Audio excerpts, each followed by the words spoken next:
Miri, Alia, Tarkus, and Fennel are kind of crouched at the top of that staircase. There was the big giant skeletal dragon at the bottom. Black skeletal dragon? Yeah, the black skeletal dragon. And they are staring at a hag kind of singing and being very creepy. Alia is actually about 30 feet ahead. You've taken my computer away from me. Except you can't get around. I was going to roll over the bed. You don't even roll over the bed. Just walk. I was going to combat roll over the bed. Oh, good lord. Alright, can you guys still hear her? I think there's a no. Can you hear me? Yes. Yep. Alright. Can we hear Undead? Is he in this? Undead's probably regretting joining this right now. Is he in this right now, or is he muted? He might be muted just to spite us. I am muted. Alright, there you are. So Alia has gone ahead 30 feet. She is very intent on that scroll that the hag has in her right hand. Keep in mind that is what y'all are there for. So Miri and Fennel, what do y'all do? Oh no. Miri? You said there's lots of stacks of books around and shelves, right? Yeah, there's lots of places to kind of hide if you want to take the stealthy approach. I would like to hide. So I don't recommend that. None of them are don't quite recommend Esther's not in the temple! That's what I'm saying. They're not Esther. Oh, yes. Let them just go right on ahead towards the green that not even Galahad would mess with. To be fair, how does one hide a 7'5" Fearbulg? With a good stealth check. Okay, that is a fair point, but to be fair, very carefully. Barry, there you go. Undead's learned a lot from me over the if days. she crouches, the bookcases are enough for her to hide behind most of them. Press shift 5. Freaking huge. They're meant for like giant Anne Orlando people. Right, well, I guess I'll also take the stealthy approach. I ain't gonna mess with that until I have to. You know Fennel's approach. Yeah. Alright. I wish you'd done that today while playing Minecraft. Wait, what?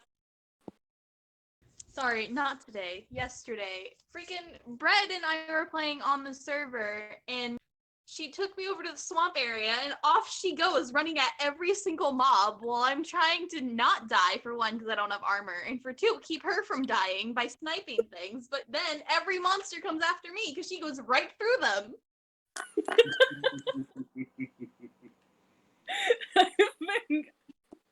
I was not running at the mobs. I was running into the darkness to prevent mobs from showing up. I had torches. Brilliant. And I just... She starts yelling about, help me, there's spiders, and I can't find her because she ran off. Okay. Ironic, spiders. Alright, both of you go on ahead and roll a stealth check for me. Wait, who? That's a 9. Great job. I just lost connection. What happened? Roll stealth. Stealth check. Alright. Come on. Let me roll. Oh! That's a 3. Oh! So both of you, a 9 and a 3. To be fair, if either of those rolls those would have passed. To be fair, you made your character ridiculous for whatever reason. Okay. I didn't even realize that it was going to add those bonuses. Okay. Alright, and y'all were gonna try to make it to where Alia is, right? Mm-hmm. Alright. Well, I was just rolling to hide. I was just gonna hide. Okay, so Fennel was trying to get to Alia, and Miri was trying to just straight up find a place to hide, because she doesn't want to deal with what's behind her or what's in front of her, right? Pretty much. Okay. Miri spots a long shadow behind some nearby rubble about 10 feet to the right diagonal of her, and she tries to make her way over there to just straight up hide, and her feet crunch under this. What just happened? He just tickled me. He's mean. You've got to get you back for all the street bullying, isn't it? Oh! I will give you more kisses. That's not getting you back there. That's exactly. Uh-oh. Dog. So her feet steps on some loose rubble that is basically turns the consistency of gravel, and it makes this crunching noise. It runs and hides behind this big rubble. Huh? Twist an ankle. No.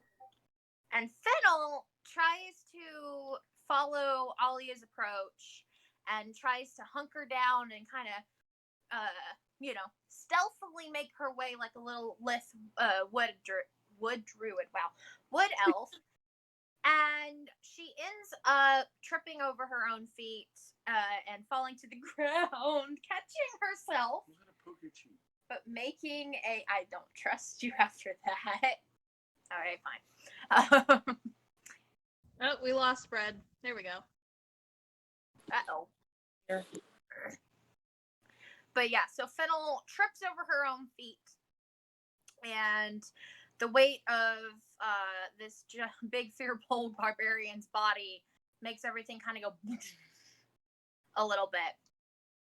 The Tarkus guy is whimpering in terror, just standing there shaking and basically broad view.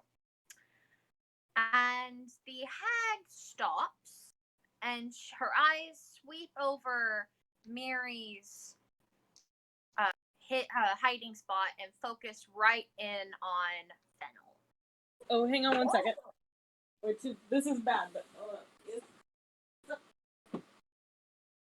You keep dying. Oh.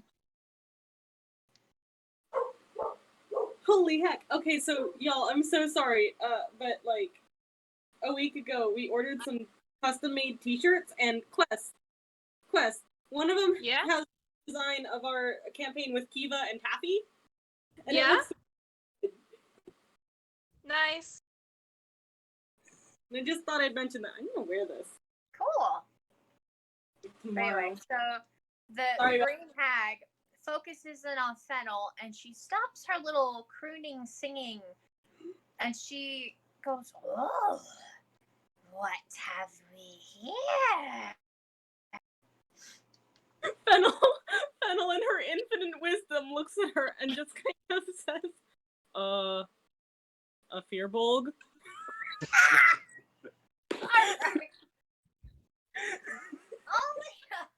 Alia takes this opportunity to find her dice, flash it off of her. Can I borrow? Which one? Oh, just the thing. I'm just gonna borrow. Sorry, we're a little short on tabletops. What? I can just roll with Sonic Tail if it hits the other ones. Unless it hits a nat 1, then Or a nat 20. Because then it doesn't count. Okay, that is also fair. This is not the right dice. What should I do? A d20? Yeah. There's one there. Okay. Alright, excellent. Alia looks over at Fennel as Fennel says this, kind of blinks, and darts for another. Oh, heck. However many feet I can walk because I've forgotten how to navigate 30. this dang thing. Yes, 30. Where do I find that on this again? Top. 35 feet, apparently. I can go 35 feet. So she darts forward to another hiding spot silently as the hag is quite focused on Fennel at the moment. And so she is, at this point, 60 feet away from the hag. The hag is staring at Fennel. There's some lights overhead. She can see her. They're about I would say 80 feet away from each other. Mm-hmm. And Miri is probably about 10 feet behind Fennel, hiding. And Tarkus is just kind of crying. And the hag kind of smiles nastily, kind of giggling a little bit creepily. Just like, a few book, huh? Well, how did you enter my nest then?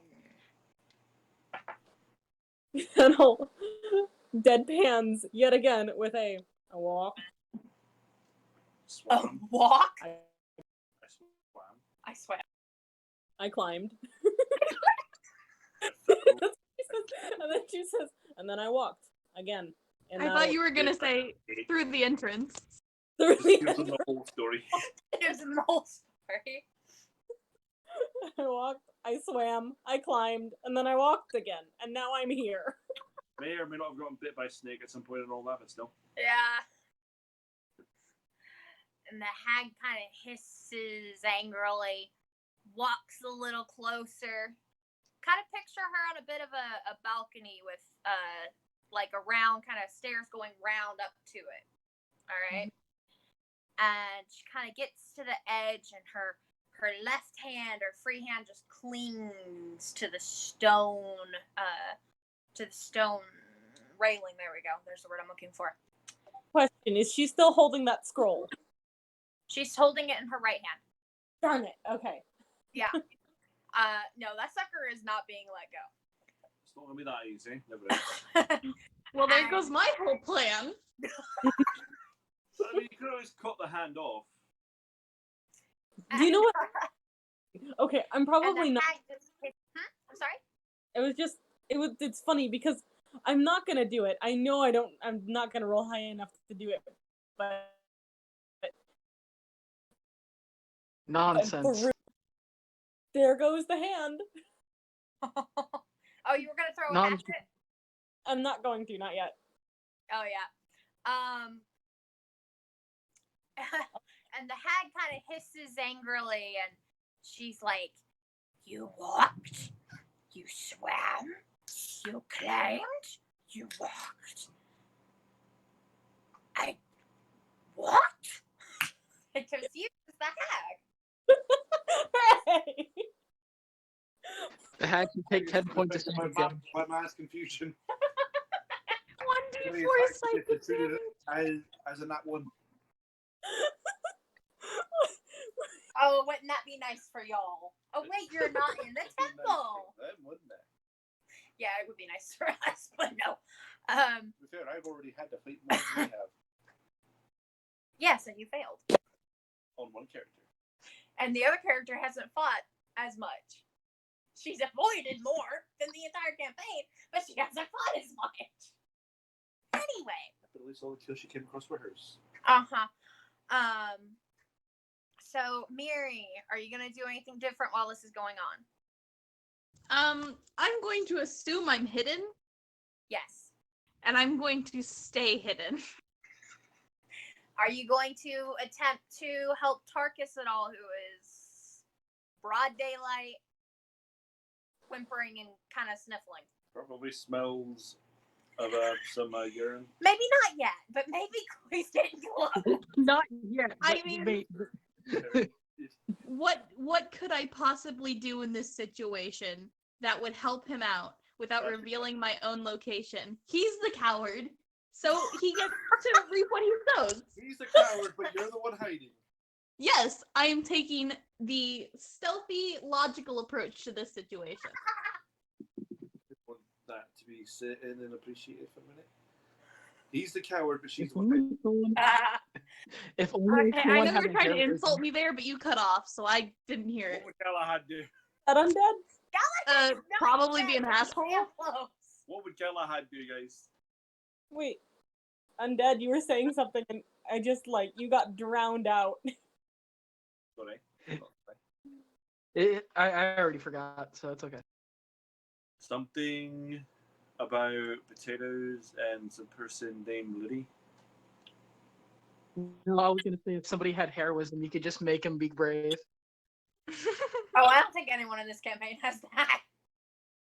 I could learn it. All right. So the hag's confused. Miri's staying put. Tarkus is whimpering. He's not moved. He's frozen. Alia is kind of contemplating her route. And what does Fennel do? Fennel says, yeah, I walked, I swam, I climbed. Tea delivery. And she pulls out a packet of chamomile.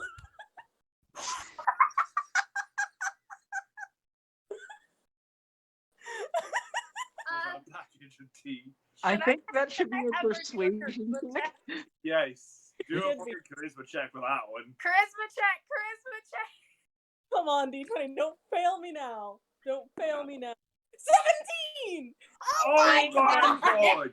You gotta do that -3. Oh, but her minus 3. 3. Okay, but that's 17, 16, 15. That's come on. Okay.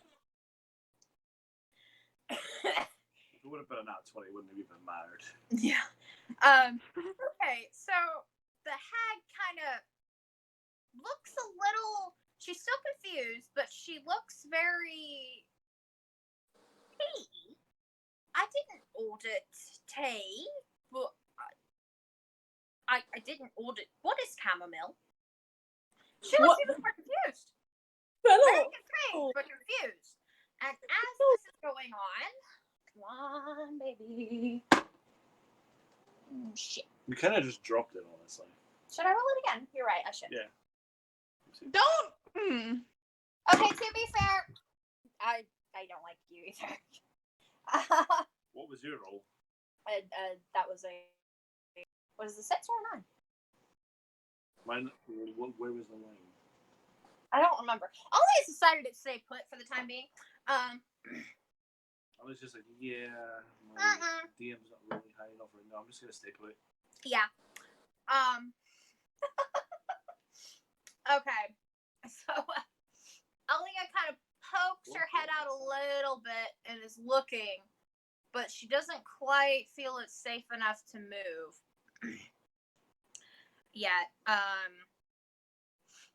So what does Miri and Fennel do? What does it? Or what do they do? Well, Miri? I mean, You gonna stay hidden? yeah. Alright. Fennel. Again. Fennel. She's the one hiding. Quest. I Yes. fully expect a drawing of Miri hiding behind just rubble Just very intently hiding. and just a little speech bubble of black skeletal dragon behind me, green hag in front of me. Yeah, this is a note situation. And the Fearbulg is offering to make tea. Yes, do it. Alright, I guess that's my next art project. Quest, I'll do the line art if you do the coloring. Alright, I'm okay with that deal. Alright. So So Fennel, what does Fennel say? Fennel, upon hearing that she doesn't know what chamomile is, puts on the saddest, most aghast face she can manage, which is a lot of expression for her. That's a lot. She goes, "What? Do you have a tea kettle?" She's just, do you have a tea kettle? I can show you what it is. You can sample my product before you consider to buy it. I offer a monthly subscription. Really determined traveling tea salesman. Shall we? Is there a persuasion or not quite? Probably. That's a persuasion. Roll a persuasion check. That's an 18. All right, is that Oh minus? my god! Okay, when we level up, if he doesn't get an extra plus, like, to her charisma, this is out. That's incorrect. Yeah. Honestly, she's the only one who's been rolling charisma checks, and she's the one who has the worst charisma. I know, but he's succeeding! Sorry. The one who thought she was going to seduce her the whole campaign hasn't done a damn thing of it. She's barely gotten a kill even. That's a big oof. Okay. Undead. Real quick, Undead. You need to understand. Fennel has a 6 in charisma with a -3. And she's been rolling Yeah, all 6. Mostly it's- because of her speech of peace and beef. it's not too dissimilar from Talos, to be honest. Talos has the lowest intelligence, but he's proving to be a very smart idiot. Oh dear. Yeah. I may be an idiot. You're getting that 20 on an intelligence Stupid. twice. You're kind of a smart idiot. All right. So the hag. Huh? The what? Those textures are smooth out very well, aren't they? No, they aren't. So the hag kind of looks extremely confused, walks backwards for a moment. I can't believe this is And- happening. Huh? I can't believe this is actually happening Yeah, I right now. know. And she Reasoning with a hag. and Fennel can hear like the hag kind of backs out of sight, and Fennel can hear this hag kind of muttering to herself, but she can't quite tell what's going on. And she hears this scraping, this horribly horrible, awful like scraping noise. It just goes all over, and it's then this hag just brings this like icky nasty cauldron and lifts it up, in this red foul smelling liquid kind of spills out over the railing, and it's a pretty big cauldron, which shows that this hag's pretty strong. And Probably a level 20 hag. this foul smelling red liquid that probably is like a mixture of blood and other horrible things, and even bones come out. And she's like, I got a cauldron. Does that count? Fennel! Qualifications, so that's the right way it could work. Fennel rubs her chin and she's looked like she's doing mental calculations. Like, you know the meme with the girl with the math just zooming out of their heads? Fennel looks at it and she's calculating, and she nods her head and she says, we could make tea in that. Make tea in that. And then she looks at it, and then she looks at back at the hat and she says, do you have a sponge? If you have like containers, you can store what you've made already, and I can show you how to make chamomile tea. It's a very delicate thing to make, not dissimilar to potions. It requires a delicate, it requires your attention and a delicate hand. You don't want to burn the tea leaves or it'll be bitter. And too much sugar and you'll never want to drink tea again. Does she have sugar? Do you have sugar? Fennel asked. What is going on? This is I happening. don't know. This is Keelan, when she picked up the cauldron, did she set down the scroll? No. Dang it! Damn! He picked it up with one hand. Jesus. She must have been hitting the gym with Talos like Jesus. She jacked. Only seems like a really jacked hag. Like, Okay. The hag kind of blinks at Fennel for a moment,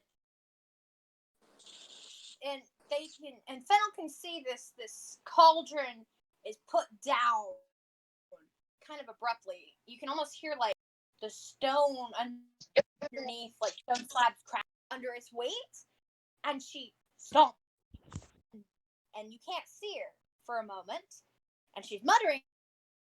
And Alia takes this as the perfect time to effortlessly sneak forward. And now she is hidden in the shadows right by the right stairwell going up. So she is, I would say, probably about 25-ish feet away from the hag, if she can just get up and around. Maybe she can do it. She can't. We don't know.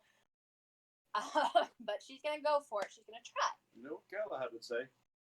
Just burn it? Rush the fucker! Oh, no. And the hag comes back during this time. And she holds up this snake. And Fennel can't help but notice that looks a hecking lot. The snake that just tore her leg apart. and its body is flayed open, guts are spilling out, and they can see that this snake was also pregnant, and it's very much dead, thankfully. And the hag goes, "I have fish guts." I meant fish guts. Snake guts. Does that? Fennel again looks like she's okay. Yeah, I'm so connected. But Fennel again looks like she's doing mental math, and then she says, "Might make it too bitter. We can make it without sugar, but we'll have to pay closer attention to the fire so we don't burn the tea leaves. Sugar is just a tool we can use to make the tea taste better. But if you know what you're doing, you can be just as good without sugar, unsweetened.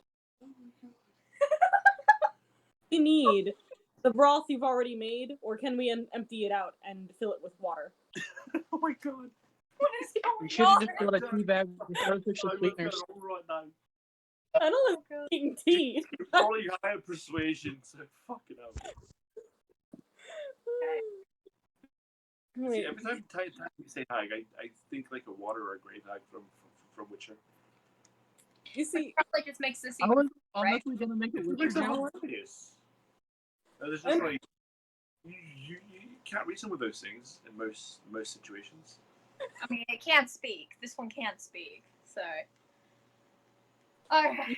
and So- I'm just constantly thinking of another campaign that I listened to, where they have a character named Gothy, who used to be a hag who lived in like the Yeah. swamp server. Yeah. And so, Bingo. I had a, you can reason with anything if you try hard. I'm waiting for the next one to come out. Oh yeah. Alright. So. One second here. I'm doing. Trying to do a thing if it'll work. There it is. Alright. So the hag Sugar kind of. Added a fucking sugar elemental. That would be hilarious. And thank you for putting Yeah, that via amalgamation sugar. in my head. Instead of an army of giraffes, how about an army of sugar elementals? Let's lick them to death. Develop You would- diabetes. Oh my gosh. Okay. I wouldn't stand it because I'd throw up. yeah, too much sugar. probably. Man, and you know why I'm doing like this whole thing with chamomile is because off the top of my head, that's what I thought of. I've got a cup of chamomile right next to me. Oh my god. Okay, I'm gonna need help in a moment. So the hag kind of blinks. I kind of did. The hag blinks, and it's like, but why would we want to drink chamomile when we could drink this lovely blood brew instead? Gesturing back at her cauldron. Fennel says, "Well, you see, we can as well, but that's more of a stew. That is a meal. Chamomile is a beverage you would make to go alongside it. You don't have to throw out." God, if she gets a customer in this hag, fucking hell. She's doing her best. How do you think she survived in these woods for 100+ years? She sells tea. That's really fucking hag.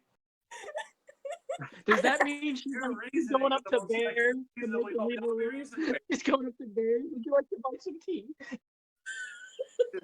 Doesn't mean they're reasonable. I mean, it's my damn campaign. And I want to see where this goes. You know, Okay, can which would be the more entertaining for the right conclusion? of We it. fight the hag and kill her, or we get out of this and Fennel gets a new customer? I mean, y'all are supposed to get the 2 scrolls. You see one of them. You don't understand Fennel's master plan, and I'm gonna let y'all in on it right here. But, you know, you trade things for goods and services. Fennel is offering to not only teach the hag how to make tea, but, you know, have her be a lifetime subscription. You know, she'll be running tea back and forth for one simple price. The lesson costs 1 scroll, the one she's holding, and you know, the tea costs the other one that they need. Fennel's smarter than you give her credit for. I mean, all Alia is hoping for at this point is Fennel to keep her distracted enough that maybe she can get up there and steal the 1 scroll and like maybe stab the hag or something. Rush the bitch. Or like the hag leaves the balcony for a bit and Alia can quickly search. Alia is not anticipating another tea customer. You know, Talos. The Talos situation, it's better than what Talos would have done, if you want to be honest. He just would have headbutted the hag and grabbed the scroll. Problem solved.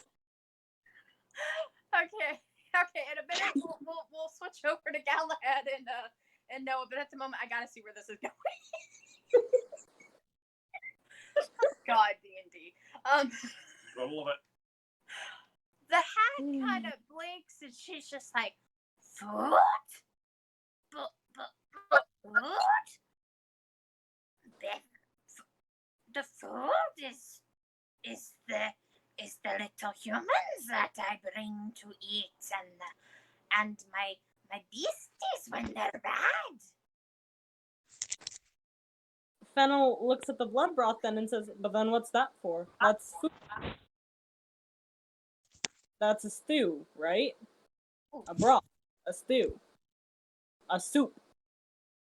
Tea is none of these things. Roll a persuasion check. Oh, that is a 14. I mean, you let her push it with a 14 last time. I'm only to persuade her that tea is a beverage. This is a fact. The hag looks unsure and kind of looks down at her brew and she drops the snake and she just sticks a finger in the brew and those nice, nasty, disgusting finger just goes right in her mouth and she just and she sticks it out. Are you sure this isn't your chamomile?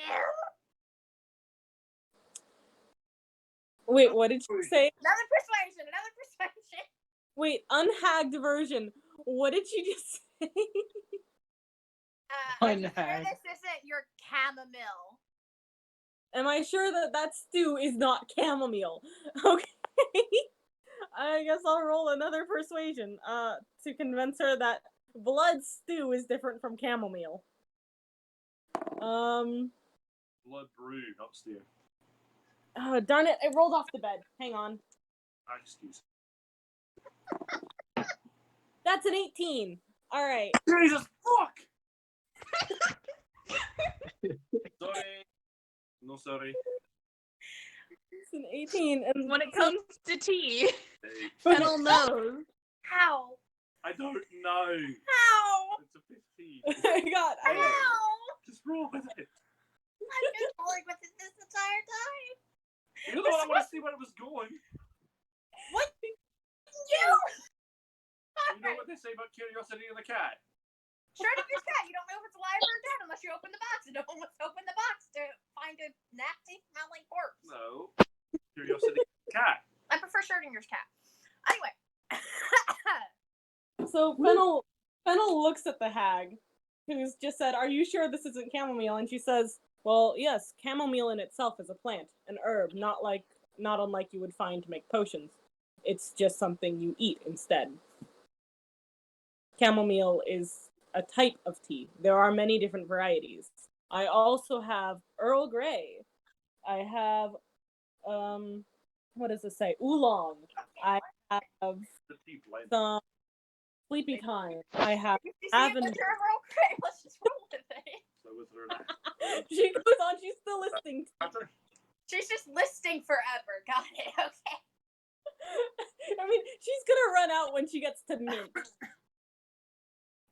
She's like, The when I was hag is enamored with this this conversation. I don't even know what's going on. Educate you. I swear to God, this hag becomes part of the party. No, don't give me ideas. and she kind of leans forward and is very enamored with this conversation, and she's like, "Whoa, I didn't know there were so many different teas, and what do we need to brew these tea leaves?" And Fennel continues on with, well, you need a careful eye, a watchful eye, to keep track of the fire. You She's don't. gonna think these are ingredients.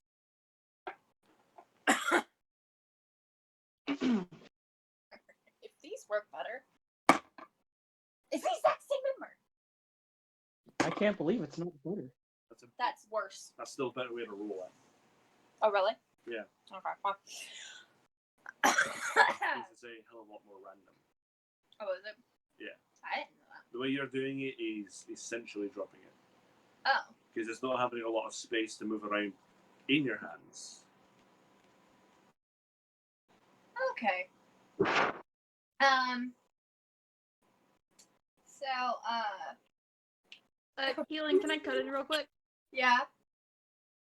While this conversation is going on, can I, from my position, not moving, can I just look to see if I see the other scroll that we're looking for? Perception check. You're not going to be able to see it Okay, well then. because the balcony is too high. You can't see what's going on.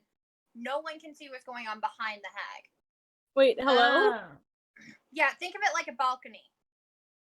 Y'all are below. She's above. Not very high, but like, There's a second floor. yeah.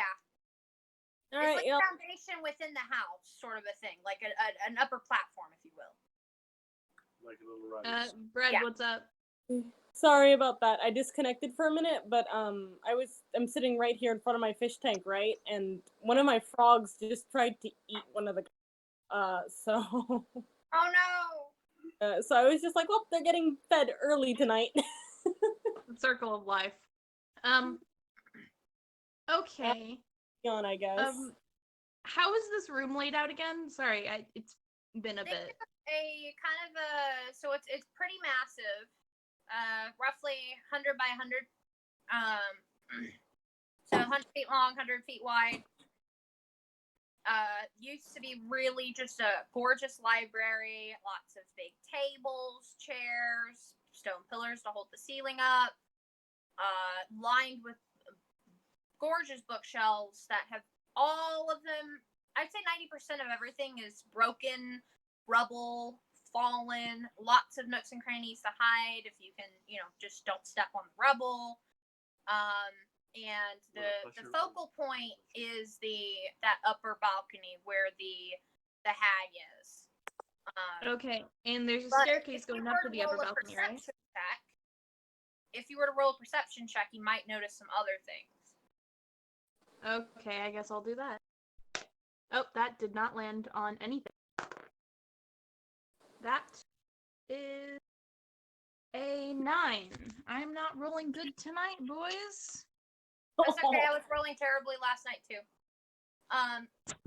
Melissa was getting stupidly high stealth checks. Yeah.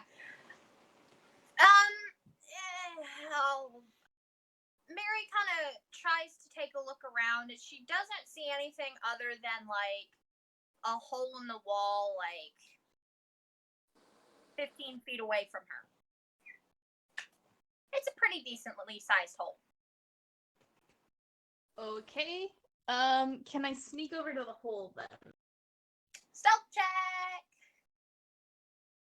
That is a 15. Any modifiers?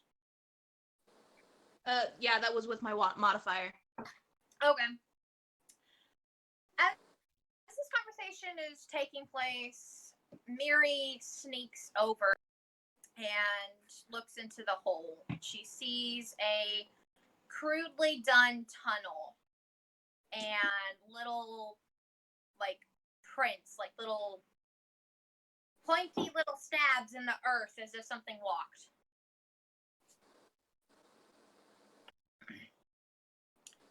So, Okay. Tells me about nothing. So I guess I will stay put. so kind of you're kind of hidden in the little bit of in the entrance, right? Yeah. Okay. So, crap. Whose turn was it? The hags or Fennels? I mean, I think you were saying, like, the hag is enamored by the teas and the conversation. And then And asked, what do you need to make tea? And Fennel's saying it, and then she just, why don't I come up there and show you? May I? show. That would be a persuasion check. Oh, come on. Let me see. Oh, but come on, you better only pretty high on these. I know, I have been. Somebody with a negative charisma modifier. Yeah, honestly. Don't remind my dice. Don't remind my dice that just rolled off the bed. Okay. I almost want her to like actually. 18 again! Oh my! Alright, well, It's being pulled off. this is happening. this is gonna be a thing.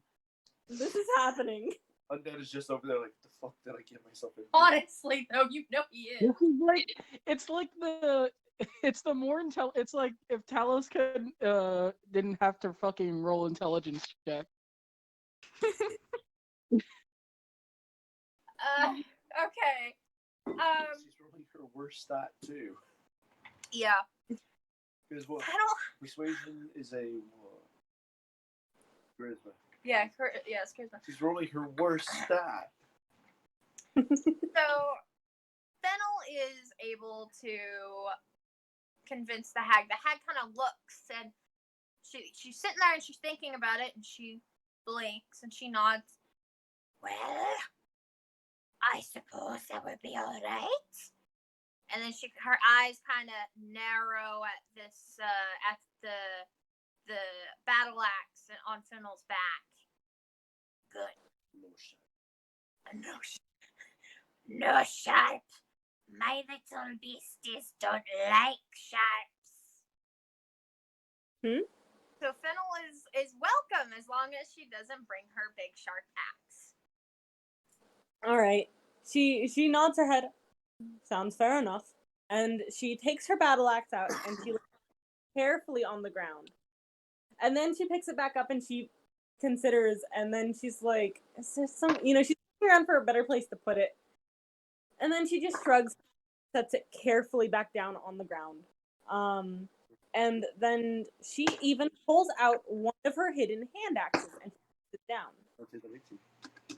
But she pulls out her other hand axe and she says, I need this to cut the tea. You need that to cut the tea leaves? Yeah, I didn't bring my pocket knife with me. I need it to cut some of the tea leaves. I can do it without, but I don't want to risk making the tea bitter. Cutting the tea leaves with an ultra great sword. Really?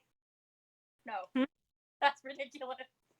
Well, okay. If you like... No. Sorry. That wasn't aimed at you. Say what you said higher. Don't worry about it. He was making a joke. He was saying, she pulls out an ultra great sword to cut the tea leaves.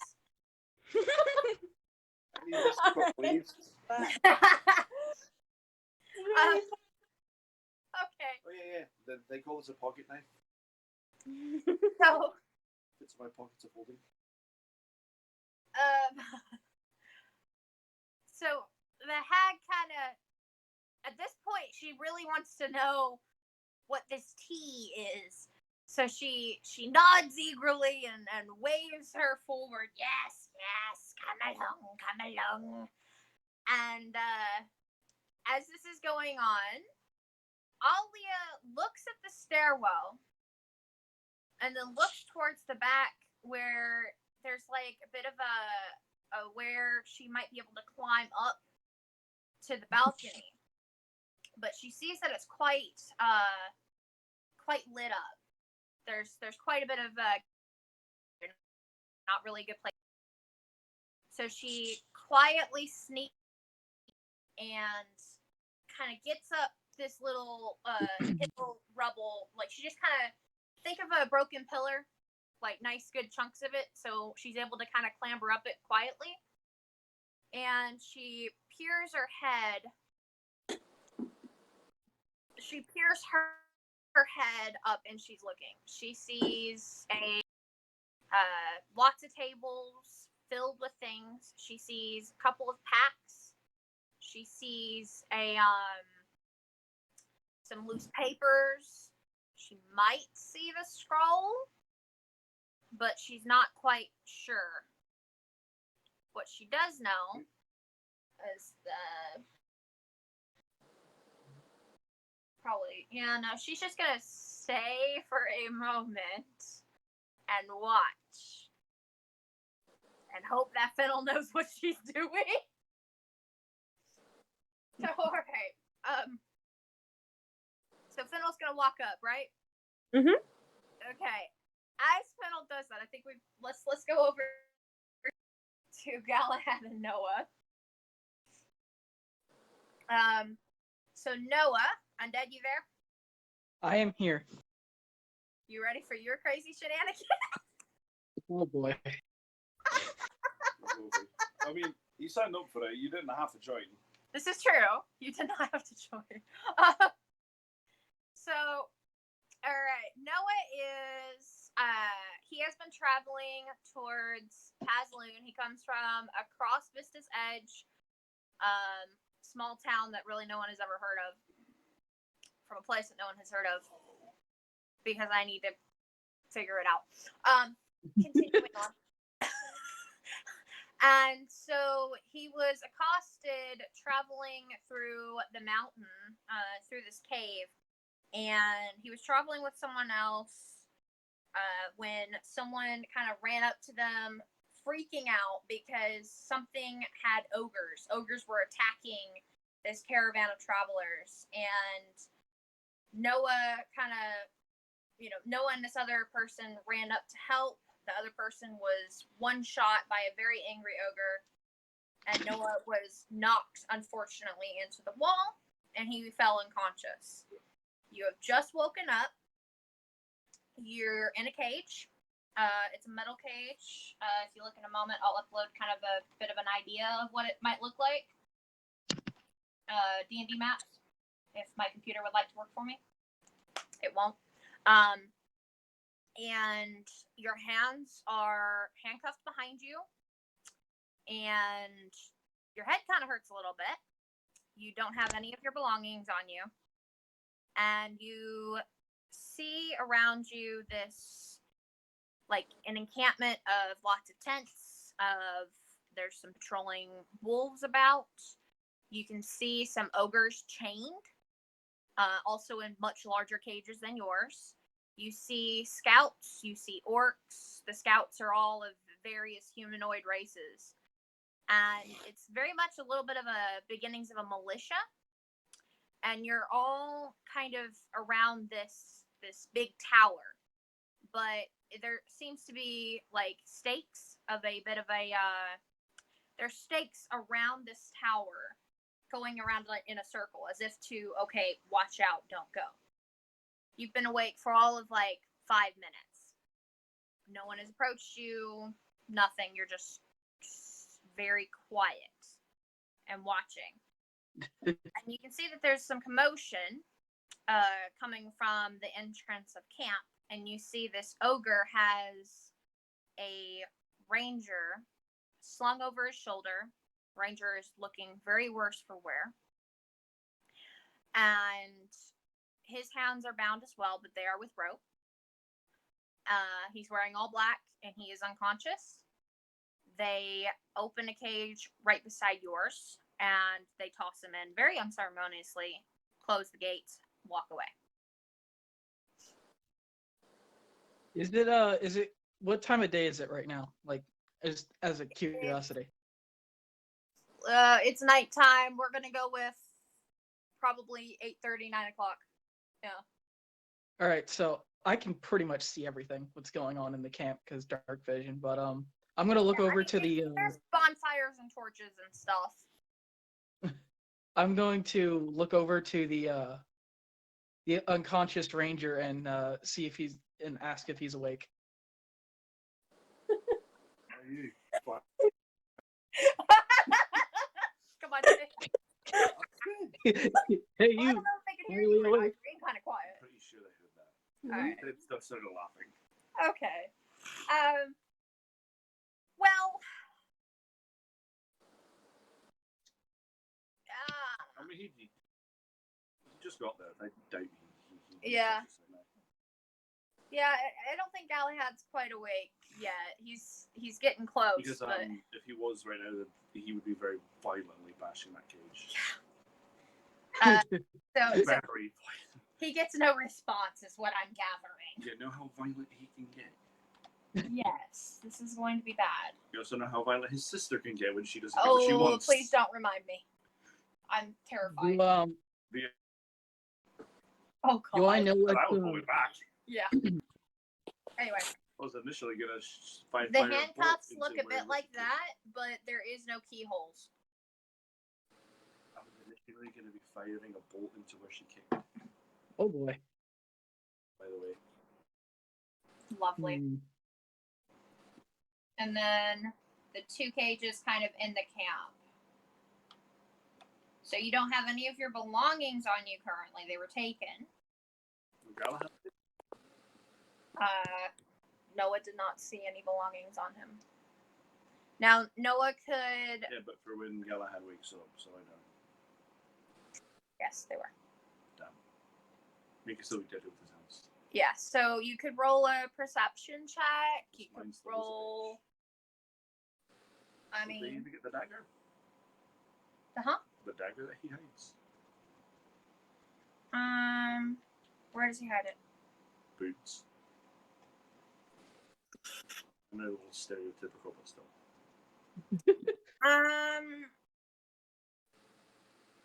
That's fine. Y'all, you have the dagger in your boot. The dagger. I don't think he has any Taking my boot. Lovely. We have a ranger that has a dagger in his boot, and he has no proficiencies with it. Don't have any daggers, but it's still sharp. Could be just a Shank. To be fair, shank. it's yeah, Really? yeah. Okay. So, I mean, does he want to try to talk to any of them? Does he want to kind of be quiet and watch? Does he want to try the ranger again? Set everything on fire. How would he be able to set things on fire when he's bound? Burning hand. My hand. Well, my cantrip just kind of burns in my hand, so Yeah, I could still set something on fire That's a thing. just behind me. I can't believe that it's without verbal, without anything. Literally, for burning hands, all you have to do I'm is about to look. this is all you have to do for burning hands. But That's Hands are wild. I fire. wish my No, cantrips were like that. Both of your hands. Okay, I should mention Okay, this. as long as your thumbs can touch and you can spread your fingers out, you can use burning hands. Okay, your hands, both their hands are bound behind their back. Ew, nasty. Woo! Flash just farting.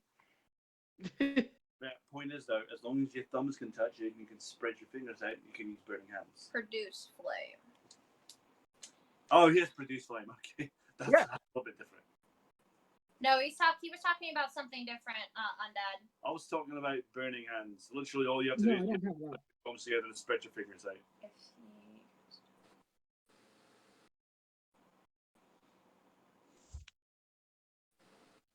It says that you have to have it's verbal, which his mouth is not bound, but his hands are. It still means that he can burn away or attempt to melt these things into his fucking skin. Never mind. Yes, Undead. Why don't you try to burn the handcuffs into your... I mean, he could attempt. I wasn't planning on doing that, If I'm I sorry, had the what? rope binding, if I had rope bindings, I would have done that. But True. He could attempt to melt the chain that connects them and have 3 hands. I'm pretty sure they would notice out there because that would take.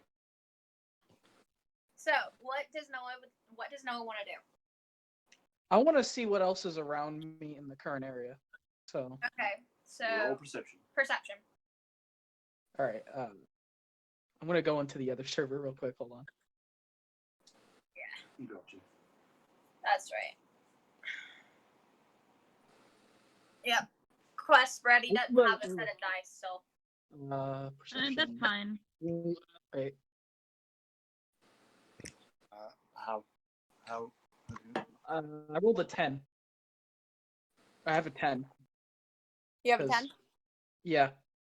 Why don't you just invite me to the server? Hmm. How do you Salt have is 187? What? That's a lot. That server is extremely active. Plus, I'm also I'm a content creator on that server, so anything that gets added to admins or anything, well, like that, I get. Lovely. I'd hate that. Oh, trust me, I do. I have that server muted. Okay. So you got a 10. Yeah. My answer to on that server is the actual server owner. You got a 10. All right. You notice that there's a lot of weapons around. What's your modifiers, though? It's +1. And I rolled a 9. So Yeah. 11 or 10. You don't really notice a lot. You notice that your cage, and the unconscious ranger's case. What'd you do?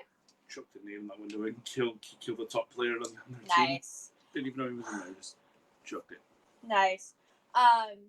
So you notice that your cage, and the unconscious ranger's cage are pretty close. There's like maybe 2 inches of space between them. You notice that there's scouts posted towards the outside. You see like wooden spike barricades, so like out towards the swamp. And you also see some pointed towards this tower. Not only are there like stakes to kind of like stake them out, there's spikes on both sides. And you see that there's guards posted, not necessarily watching you or the ranger, but they're watching both the tower and the swamp. So those guards are orcs and they're not watching Galahad. That's a huge mistake. And they're a mixture of orcs and scouts. Is my like how close are the cages to each other? Like are they like rubbing up against each other? Yeah, they're right beside each other. If you're sitting, he's on your right, and the cages are like 2 inches apart. You're pretty dang close. Okay. Can I maneuver like one of my hands close to his face? His butt is kind of pointed at you. He's also extremely far gone right now. Yeah, he's you can Like, if you look at him, he's straight up- bleeding, and he's just. Needs a long rest in order to recover. Oh no, he needs a long rest in Miri. Like he needs healing. Dang it. A long rest moves. I can. True, How you far have can I a get my long hand rest. towards him? All he has to do is stay unconscious for 8 hours and boom, long rest. Okay, but he's in enemy territory. Not that he knows that, but I wouldn't suggest staying unconscious in enemy territory. Well, if he In a remains cage. unconscious, then he doesn't In a have a cage. choice. Oh no, he doesn't even need that. He only needs 4. And he's been unconscious for roughly about an hour and a half. So he only needs 3 more. Uh-huh. I mean, he's easily had a short rest, so I can roll to see how much hit points he has. Yeah. now. So he's on his right side, his hands are bound behind him, and his feet and like butt and stuff kind of pointing at you. Is it? Can I possibly touch him? If you were to scoot over to him,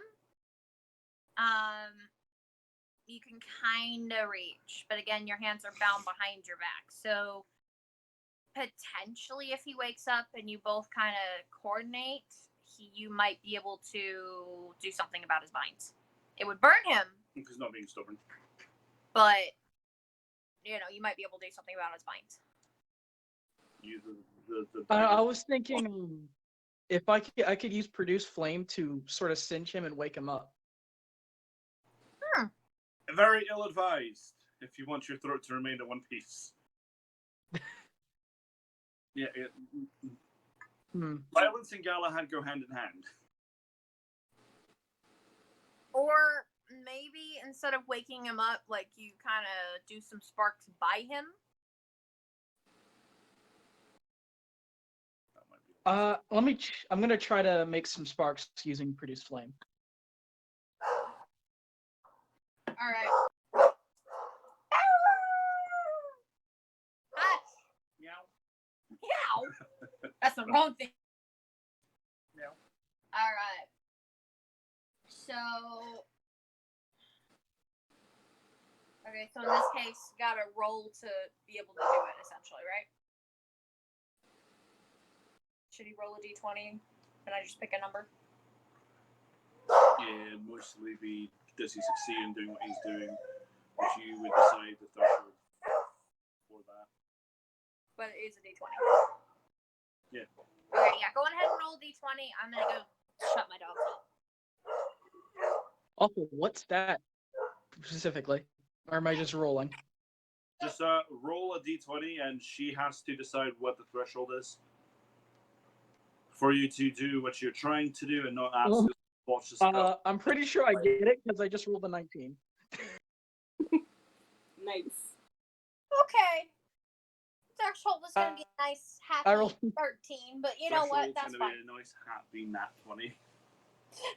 Nice Have to be happy I nat rolled absolutely a 19, perfect control of your so- magic in order to pull that shit off.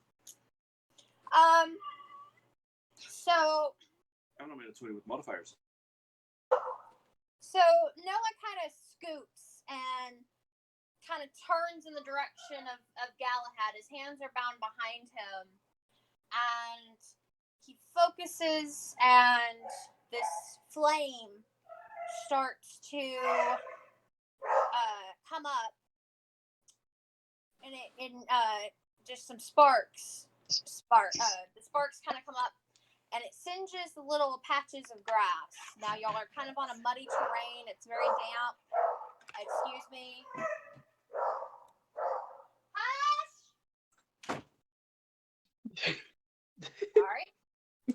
And the grass around Galahad's face kind of comes up a little bit, and it catches on fire briefly, enough for the flames to kind of flick his nose a little bit, but not enough to hurt him, just enough to get his attention, and then they spark out. But the entire area just around Galahad kind of warms to the point that it would be kind of uncomfortable. Obviously, he's going to wake up an undead. Roll a d20. No, roll for hit points first. Well, I'm rolling for hit. Did I actually hurt him? No, you didn't hurt him. No, I'm having him roll it for a reason. Roll it. You want me to roll? Yes. Okay. You guys cut out sometimes, so I didn't exactly hear. Yeah, just go on ahead and roll for a d20. 18. Because he's being a snickerdoodle, that's why. I rolled an 18. Yeah, never mind. And his exact words were, yeah, never mind. Okay. Oh, yeah, but it would have failed. So how many hit points does he have? You're gonna have to figure out. You said short rest, you have to roll for it. Yeah. Because he had nothing.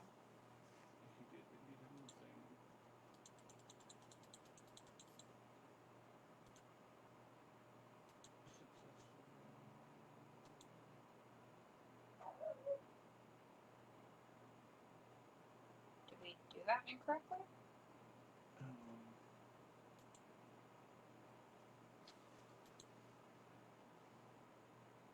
I will be right back. 1d10. Okay. Alright. Which one's a d10? Sorry, we're trying to figure out how many hit points he would have. 1. Oh, God. Jesus. And there's another Constitution modifier. So. Yay! Just go ahead and do successes. Or, yep, there you go.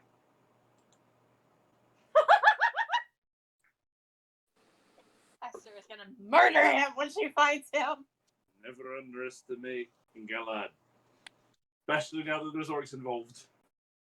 All an orc has to do is go, and he dies. If you can beat his armor rating, Oh, wait. I Yeah, have a except for solution to doesn't that have a if he shield. wakes up. Doesn't have a short sword. Yeah, I'm only going to be using the dagger. Yeah, go down. That I short sword is off. necessarily have to do that. That short. Okay, so Galahad has 1 hit point, and he wakes up. It is very uncomfortable around him, and I would say he hit his head pretty damn hard as well. I'm back. So he's awake now. Yeah, he's awake now, and he has 1 hit point. Quest. Okay, rolled I a can't one. do anything. He rolled a 1. No, I got it. It's okay. It's okay. He rolled a if- 1. That's really funny. It is. This is gonna be great. I'd say he's probably. Okay, so I'm gonna So, add. So I'm going to Picks up get his- Galahad's attention. There's not much he can do. He's a little lost for everything right now. So. okay. So you notice he's kind of awake, maybe groaning a little bit. Looks very confused and very much like he's got a splitting hangover. What would Noah like Awake. to do? Sorry, what was that, Undead? I said, "Hey, you, finally awake." What is it? Hey, you. You were trying to cross the Oh border. my weren't god! you? Skyrim, really? Alright. What is Roll a going on? d20. For real. Yeah. Who? Undead. Undead, you're rolling another d20. Okay. Apparently. 9.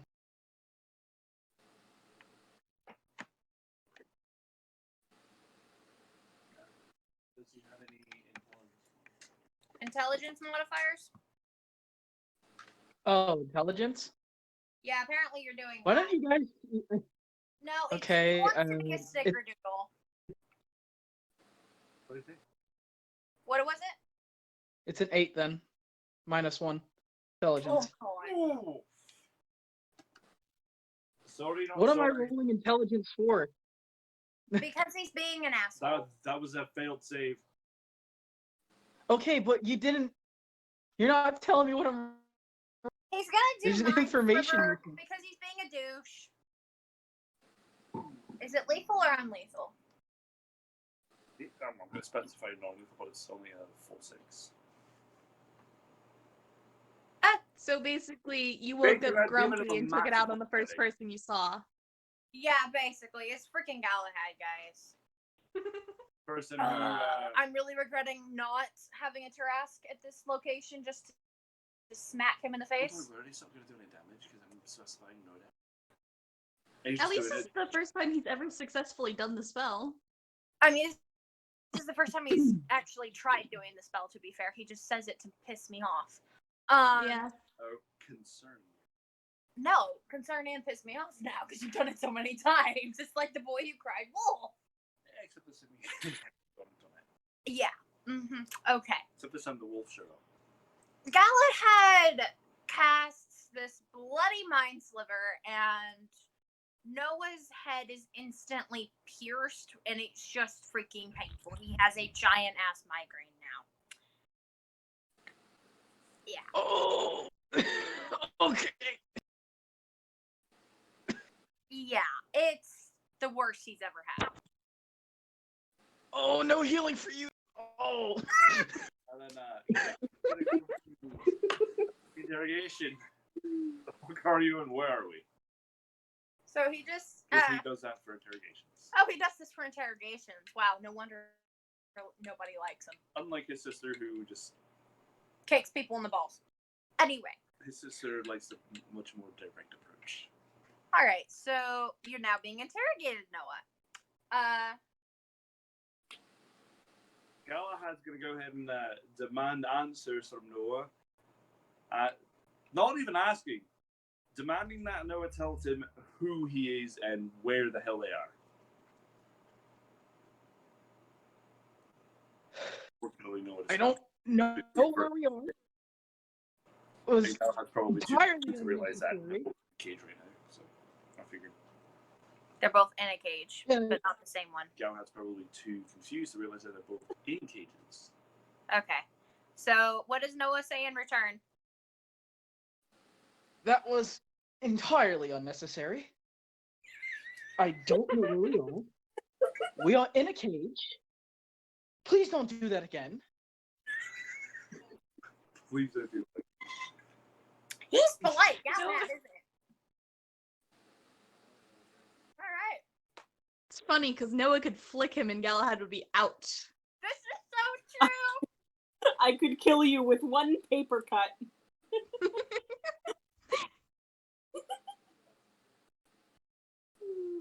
Yeah, but would he realize that? Except for the fact that I'm going to have you roll to see if you can even reach your dagger, considering your hands are tied behind your freaking back. Well, like, are specifying damage and anything for my sword. And suddenly an army of Tarrasques will appear.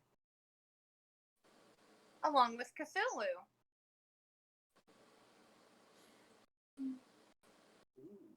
Because it seems like right now all Galahad wants to do is just what would you be chain. able to see with a 13 perception check? More than what Noah saw. I'm going to do a perception check with that. Alright, perception check. Galahad can see that that there are some patrolling direwolves. He can see maybe the slightest glimpse of a backpack, but he can't tell whose it is. Like in between the flaps of a tent across from them. He sees that there's some food on a bonfire. He sees He hasn't eaten for a few hours. yeah.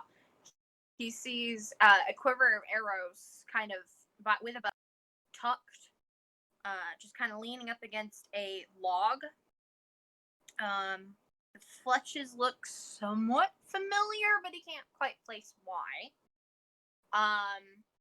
And he sees everything that Noah did.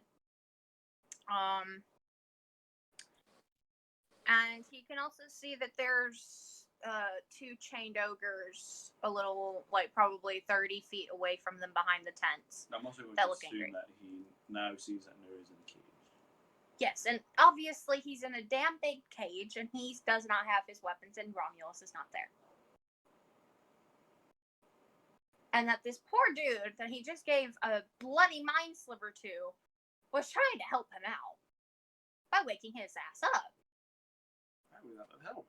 And it's like Should've 9 gone for a long rest. p.m. Should have just stayed for a long rest. and you might have been eaten. Doubt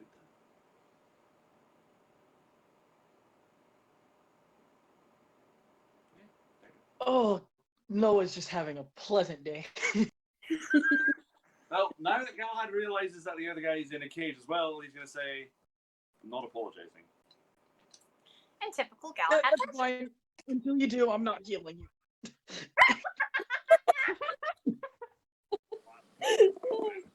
There's the salty healer we needed. Yes!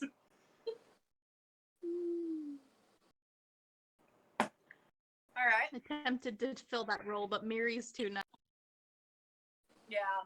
Mary's too sweet. You said a dexterity check to see if he can get to his dagger?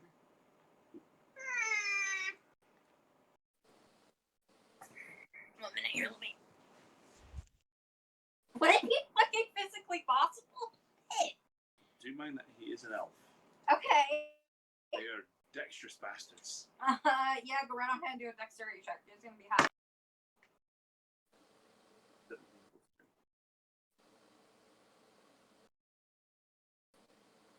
I really hate you. Alright. Galahad is able to kind of deftly maneuver through the pain of his body. and he wrestles with his boot for a little while. He's had worse. Just this is like getting close to the worst he's had. And he's able to his fingers brush the hilt of his dagger, and he kind of pulls it out, kind of groaning a little bit as he does so from the contortions of his body. Nothing in any attempt to cut the rope. I've already passed the dexterity check, so you already know he can get it there. Yeah, I'm just trying to see if I really want to force you to roll something, but I don't know what I'd have you roll. That would be a dexterity check again.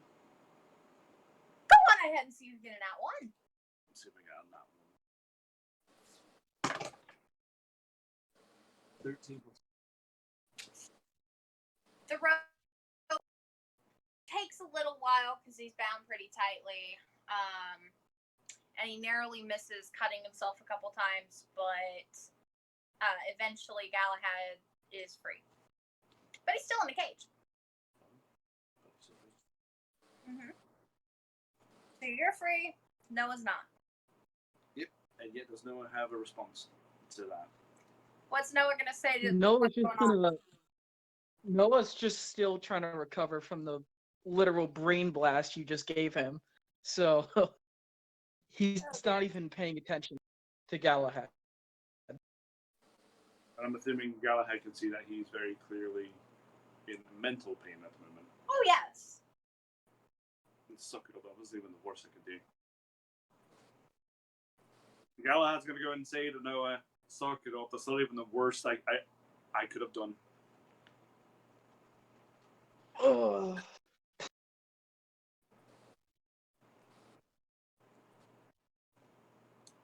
And Noah's gonna stand up and he's gonna try to move his hands to see what's binding him. His hands, he finds these tight handcuffs that are made of some pretty damn strong sort of metal, and the chain kind of clacks uselessly. So they gave you rope and me metal. Okay. Well, to be fair, they just caught Galahad. They've had you for a couple hours.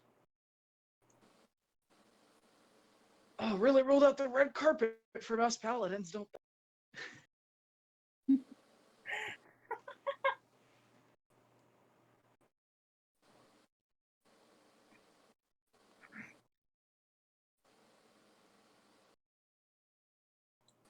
You are poring over that sheet right now. I'm constantly going through the issue. You might want to see if Undead wants to do anything with it now, and go back to the main bulk of the party. Can you come here for just a second? Yeah, guys. 5-minute break. All right, what's the plan, fellas? So Galahad would have noticed that there was orcs among them. Yeah. Galahad's going to look for a key on one of the fucking people. And he's going to, basically key for cage. Or cages. Okay.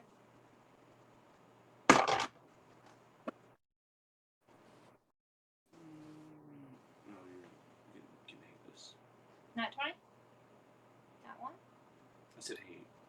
Because apparently you don't like Galahad that much. 16 with a bonus of 4 plus a proficiency. I don't mind Galahad, he just pisses me off. So 22. But you made him to piss me off, so, you know, Not good job. particularly, you're the one who wanted me to keep a stubborn bit. I was gonna remove You are doing this just to spite me. I was gonna remove the stubborn bit. Galahad notices, so both Noah and Galahad hear a commotion going on in the camp. And bear in mind that Galahad knows Orcish. Okay.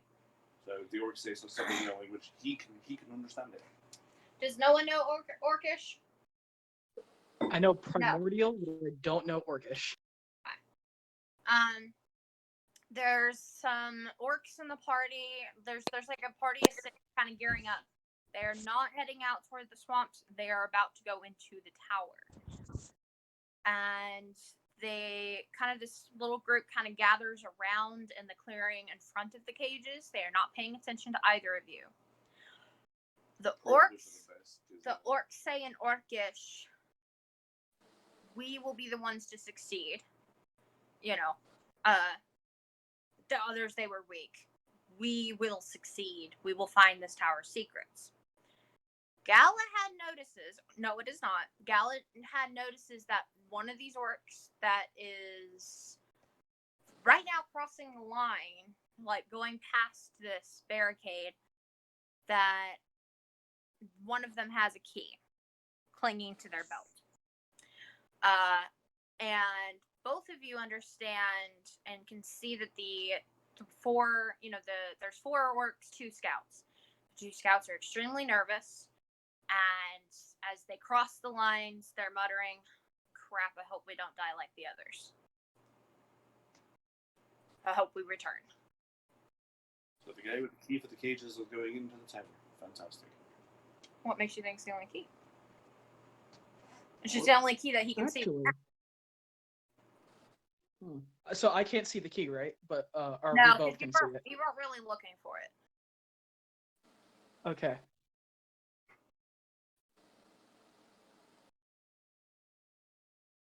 So there's a couple of orcs about, and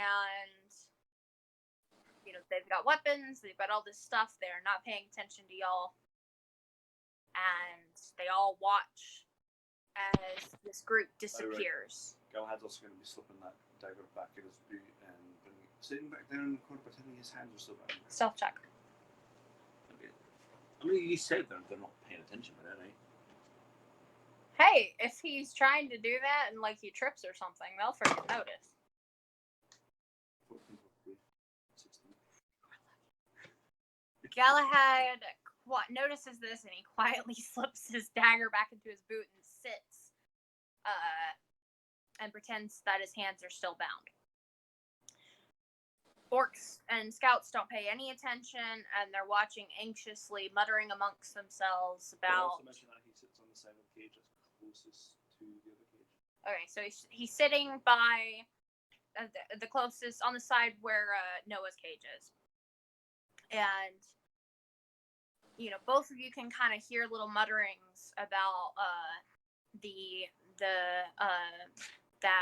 the last couple of weeks. It's been kind of hell. And they've lost about 30 people to trying to just get into this tower. Sometimes they hear screams, sometimes they hear nothing, but no one ever comes out. And so one of their things is they got to get in this tower to figure out what the hell's going on. So the group stays there for about 2 minutes, and until this ominous banging of the door opening, and then the door, and then after about a minute and a half, the door just shut very, very rapidly. And then after that, silence, and the several of the orcs and the scouts kind of go back to where they were. Y'all are kind of left alone a little bit. There's nobody in this clearing. You see one scout with a bottle snoring at the fire. Galahad's going to go in, kind of drop a hint for the Ganassi to come over and sit near him, as close as he can. All right. Don't know if Undead can hear that. You might need to. I heard some of it. I didn't hear all of it. I'm not repeating your stuff. I'm not. It's already enough trouble to deal with Galahad's shit. Galahad's going to go ahead and indicate to the Genasi, without openly saying anything, to sit as close to him as he possibly can. Noah figures if the only way they're likely getting out of there is to work together, so he approaches as close as he can get.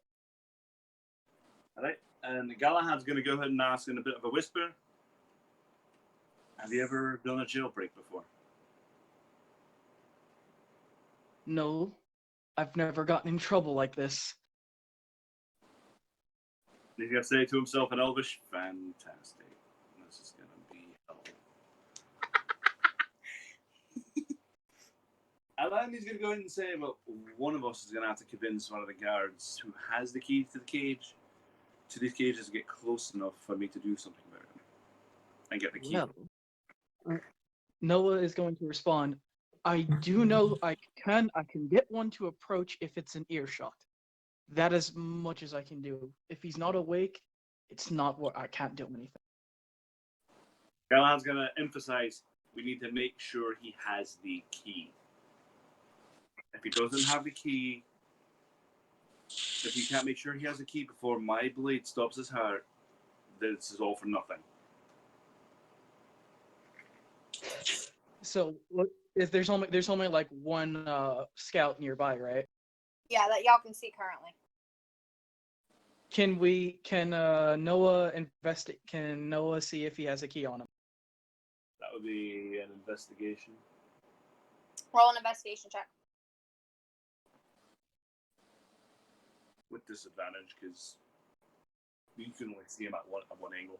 Yeah, so disadvantage investigation check. So roll two d20s and take the lowest. And add your modifier. Go ahead and check the score. Yeah, 2d20s, take the lowest with your modifier. It takes my lowest, right? So I rolled a 17 minus. I rolled a 16. Basically, He rolled an 18 and a 17, so really the result wouldn't be much different. I'm going to go. I pretty much got it anyway. I'm pretty sure. Okay. You see that there is. You see that there is a couple of keys on this drunken snoring scout's belt. Yes. That scout has a key. I don't know if we can get him over here because I'm not sure if he's awake. Okay. Well, he went to the restroom real quick. So maybe are the other two asleep, or are they awake and listening and being bored? I'm listening. Okay, so maybe let's go back to y'all for a little bit. Or actually, hang on. So we'll have Galahad respond, and then we'll kind of go back. Okay, well, Mhm. he doesn't know what's going on right now. Well, yeah, because no, Undead. Could you repeat that, please? I'm going to tell Galahad, the scout over there, he has a key. If we can get him over here, I can. If he's awake, I can bring him over here. How far away is he? He's about 12 feet. It's just in range. Perfect. Do you want your scout to have to roll a save, or just let it happen since he's unconscious? Let it happen. All right. This was the one that he noticed was asleep with the bottle, eh? Yeah, that's the only one that y'all can see so far. I mean, there's some that are passing, but it's more like a patrol sort of a thing, or they're walking from location to location. I think you know what Galahad has planned. Go right on ahead. Galahad's going to go ahead and use Mind Sliver just intense enough to wake the guy up, but not intense enough for him to think it's anything more than a hangover. Okay. So. Not with no damage, obviously. Otherwise, you probably realize this hurts way too fucking much. So without damage, okay. So. In other words, he's just trying to wake the fucker up with a really bad headache. Okay. Don't roll for anything. Does that succeed? That's the question. Go ahead and roll d20 on that one. Ugh. 9.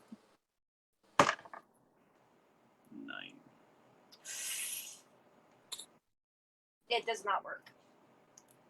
Well, he's got to do it the fuck again. You gotta do it again. Roll again. There's a cantrip. I can do it as many times as I want. Oh, and y'all, I'll be right back. Okay.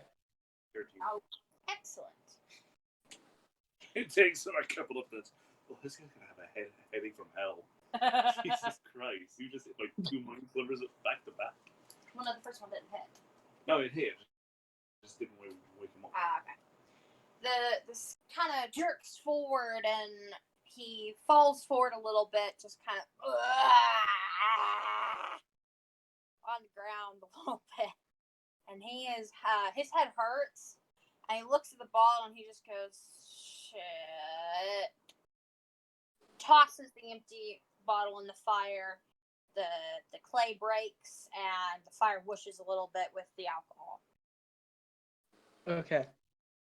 And since he's awake, I'm gonna go ahead and cast Command, and I'm going to tell him to approach Galahad, and he needs to make. Does he have a disadvantage because he's kind of drunk, or? It's a wisdom save. He's drunk and Yeah, also is under he the effects of drunk? a mind sliver, so I'd say that he'd be rolling his wisdom save with disadvantage. Okay. Yeah, he needs to roll higher than a 12. Here, go back. Let me show something. You see where it says attack / save, Wiz 12? Yeah. It means it's a wisdom save of 12. Oh, that's right. I imagine he'd be rolling with disadvantage. Oh! But we did say. He rolled a nat 20, didn't he? I got a nat 20, yeah. But we did say at disadvantage. I'm still gonna write that down on the nat 20. No official. Woo! You are damn lucky, you guys. Alright, it did not work. But I did get a nat 20 for the first one. Did not work. Or Did I miss a nat 20? Yeah, I got the scout got a nat 20 on command, but it's with disadvantage, so obviously it didn't take. But So the lower roll was the one that won out. yeah, that was fun. Which was a 10. What's the lower roll? 10. Oh, yes! Oh, you could just have him hand us the key. I can only do one command. I'd have to use another slot to actually make him do it. Who's he approaching right now? I told him to approach Galahad, since you have the knife. Okay. And he can't make another action, because if he approaches within 5... I'm sorry, what? And the guard can't make another action, because if it's in with 5 feet of my character, it ends his turn. In other words, they counts the guard moving as the guard's action. Okay. The guard kind of blinks, his eyes unfocused, and he picks himself up and walks towards the ranger.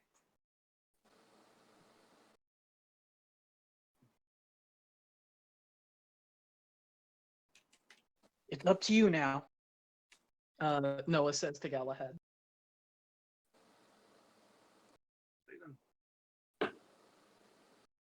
Galahad's gonna go ahead and get up. Go up to the guy and with dagger, you could kind of see where this is going. Yeah, I can see where this is going. Let me pull up that sheet. Roll that hit. It's basically just gonna be a stab to kill. Okay, you still gotta beat the armor class.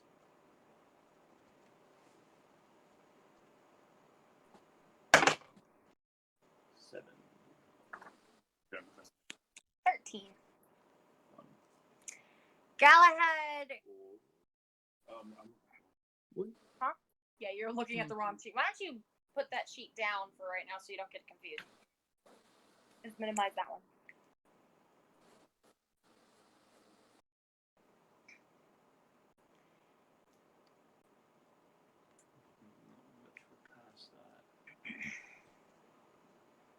Yeah, no. Wait, would it have to be the armor class since the guy's in a bit of a trance right now? I would assume you'd be rolling with advantage, because he's kind of defenseless at Yeah, this go on point. ahead and roll for advantage. See if you get.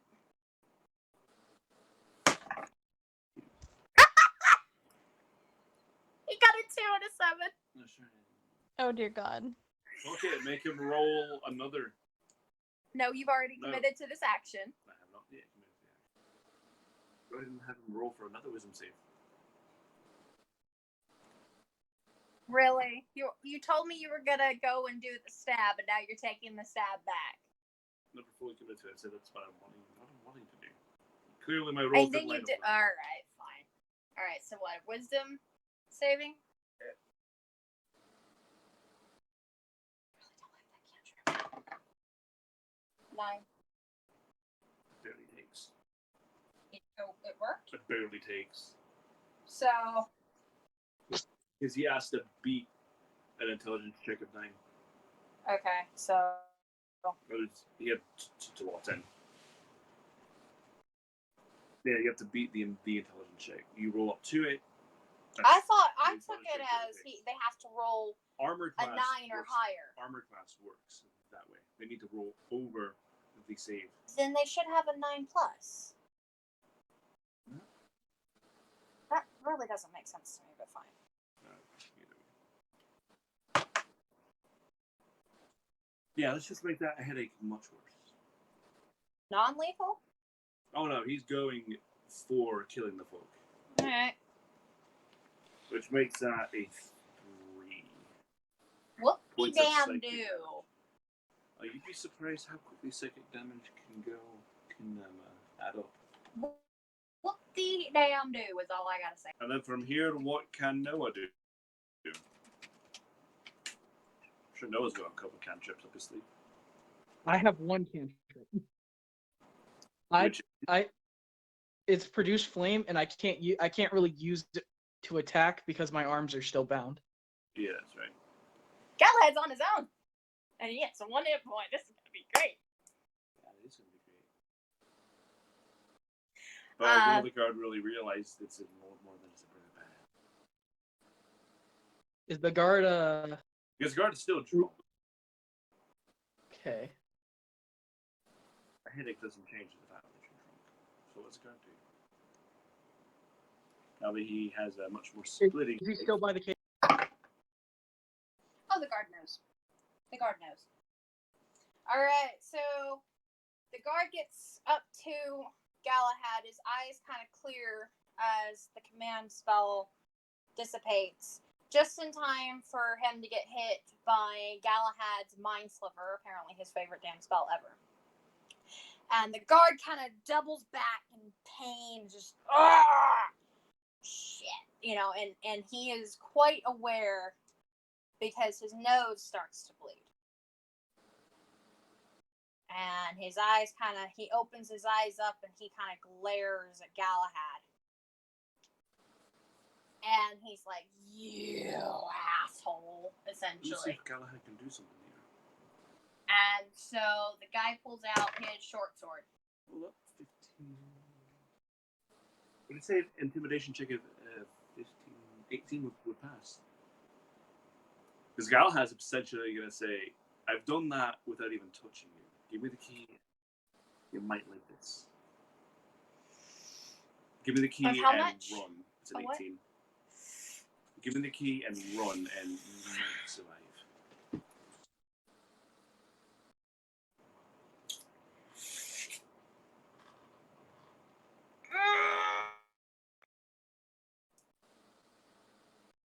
See, the guy's mad, though. Would that really? You can intimidate an angry person. Yes, you can. True. But my brain doesn't want to let you right now because I know that's what you're doing. Oh, fine. Yeah, but also know you don't want to kill off Galahad at this point. Or do I? Because you want to see what Esther's going to do. I mean, just because Galahad gets killed off here doesn't mean there isn't a way to save his sorry ass. Sure, because Esther doesn't believe in any of that shit. But you're not getting a brother back, quite simply. But, I mean... He'd gone and done a stupid, got himself killed. Oof. Alright. The scout is quite angry, but his head hurts. And so he's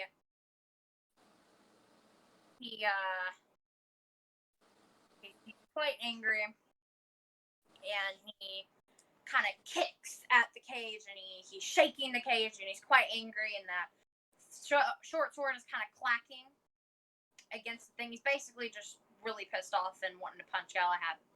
But in his thrashing, And Galahad's just trying to look as together as his injured ass can, just staring at him right now. Just as unmoving, just swaying, because he just woke the fuck up. And the key falls from the guy's belt, the key ring. It's got 5 keys on it. And the guy does one last shove and it violently kind of forces Galahad back a little bit. And he's like, "You shut the fuck up or I'm slitting your throat." And then he ambles back and he goes into the tent. The key is within Galahad's reach. Well, the keys. 5 keys. And he said those binders that he had didn't have keyholes on. Couldn't have binders early then.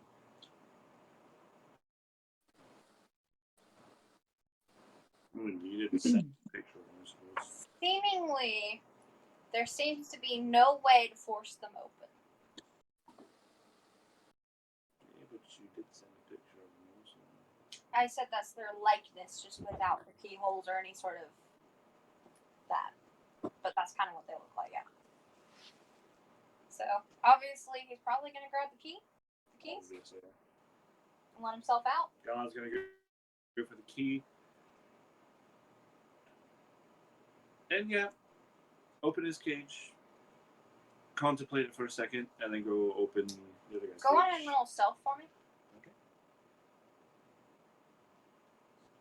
Okay. Well, in that case, he just fucking rushes that shit, because it's only an 8. Noisily but quickly, Galahad he's shaken because he's hurt. That one guard was the only one around, and he did just... True, but there are others kind of walking about. You don't know how many are behind you. You don't know how many. You're in a freaking militia camp, dude. You want to be quiet. Galahad he can't see what he's doing. The key's kind of scraping the lock, and the first one doesn't work. The second one doesn't work. Third one finally works, and he clumsily lets himself out and opens the cage. And then quickly go for the other cage. And then, just as noisily, goes to the other cage. Noah's was the first. Galahad's was the third key. Wow. Noah has manners. Therefore, his was the first. Anyway, so Noah, your door is swinging open. I'm gonna step out and I'm gonna show him my cuff to see if that key can unlock him. There's no keyhole. Galahad looks, sees there's no keyhole. All right. Nope.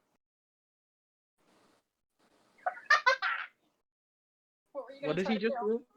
Use the dagger, slip it in between Oh, God, pry no. one open. No. Because he very well could. He would just need a pass a decent strength check. Yeah, no. That was a no. He rolled a 3 to try to, force them open with a dagger. The fucking the leaking chain. Oh, to break the chain? To force the embodied end apart. Mm. So that he might not have the binders up, but he'd have his hands free. Mm. Gonna guess that didn't work. No. No. I'm not even going to attempt because I might break his dagger. That would That's actually. all he's got right now. Noah's gonna say, well, Galahad, go ahead and say, it is time to go.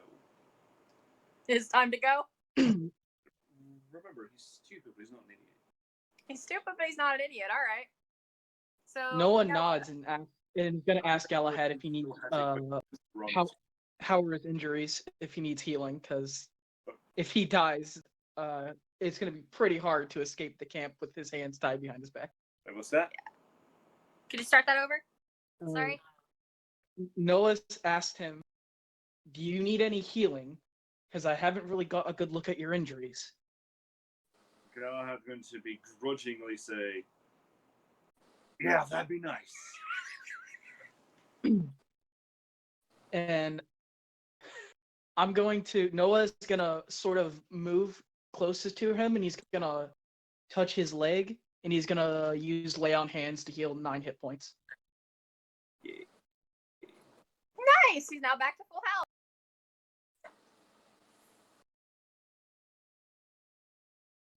And now I'm gonna turn around and say, okay, let's get the fuck out of here. Alright, both of you roll a stealth check. And perception.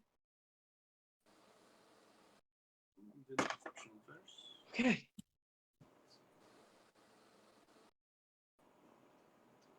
That's a 14 for perception. Rolled a 6 and a 6. Oh God. Assault. I I'm rolled a sorry, 6 and a 6. what? Steven. Oh, neither of you are stealthy at fucking all.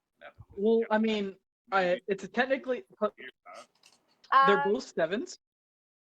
So, but no, we're not stealthy. So Noah can't tell jack all. This might be a good time to go to the other party.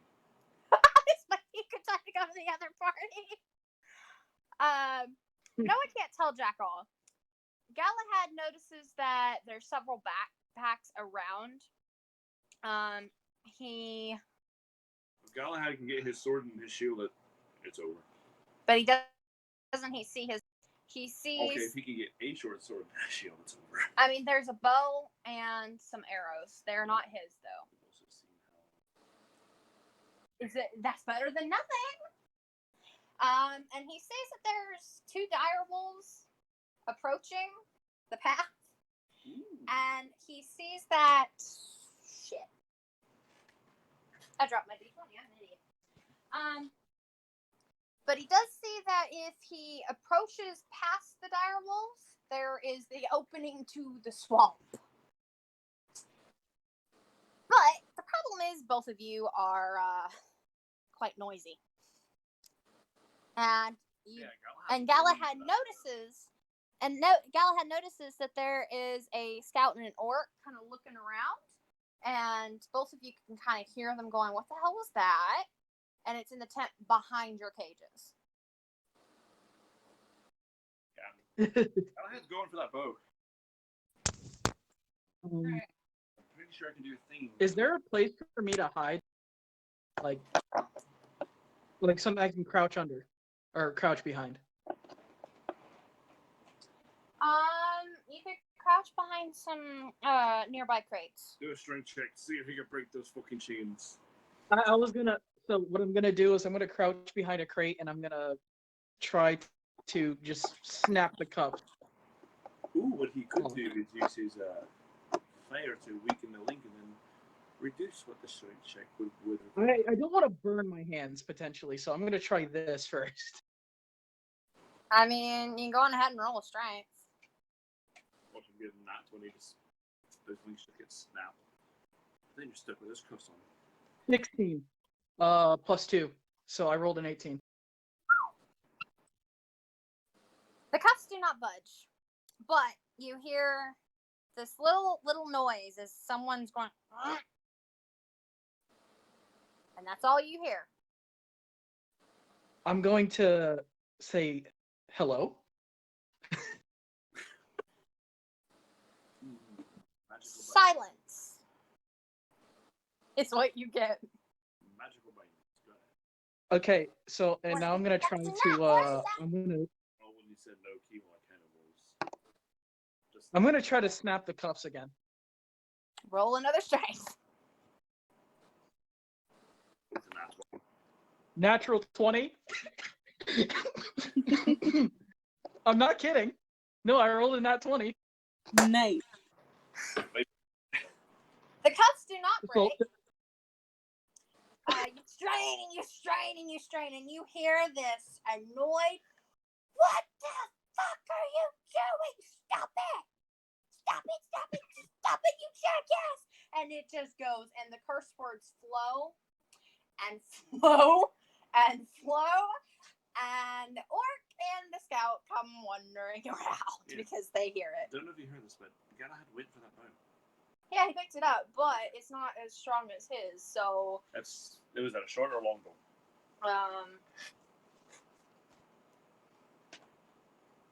Because it has set damage stats and he's proficient with both, so it doesn't matter. Okay. Whatever the damage, it's going to be a longbow. He's got 6 arrows. And the damage is decreased by 2. Because it's already kind of screwed. They don't take care of their weapons, okay? Clearly. Alright. So, the cuffs are quite pissed. and they're still cursing you out. The I'm orcs going start to. kind of try Do to they have a mind go of their own? through. The scout is kind of coming through in front of the crate, so they can't quite see you, Noah. But they're trying to figure out what the heck's going on. And the scout kind of comes in between the tents, and the orc is going around because he's too big.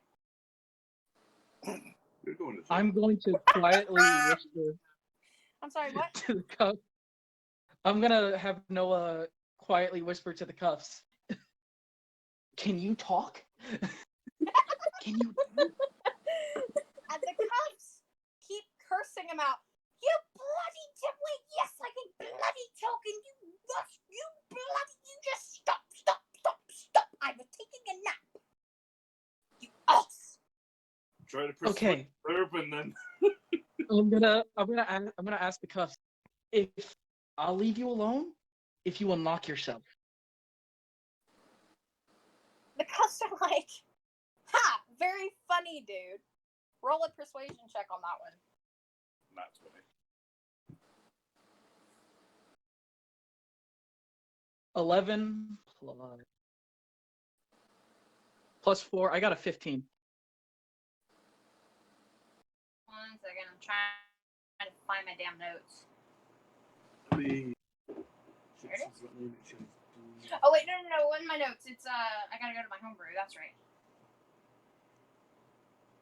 1 moment, sorry.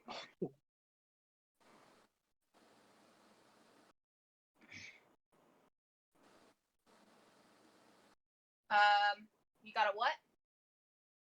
15. 11 plus 4.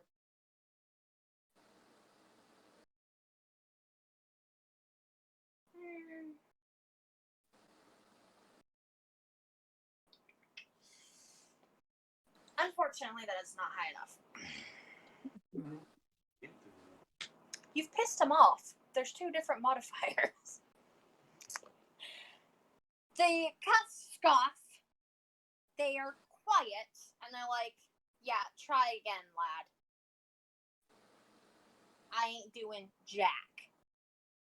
Does Galahad pull close enough to hear this and realize what the fuck's going on? Oh, yeah. Well, maybe he doesn't quite, like, he can probably, yeah, he's close enough. So, Everyone at the camp is close enough. It was loud. The cuffs are sentient, aren't Way back over there with their lads, it's like, the ever-loving fuck. So Galahad comes around. What the heck? And Kit? Uh-huh.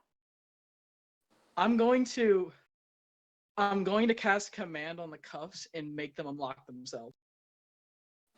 I can tell you that won't work. But it has a The only way to get them to unlock is to roll a high enough persuasion.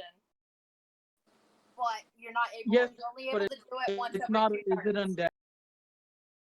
They're unhelpful for a reason. Just roll with Galahad's it. gonna kind of be whispering, what the fuck is going on back here?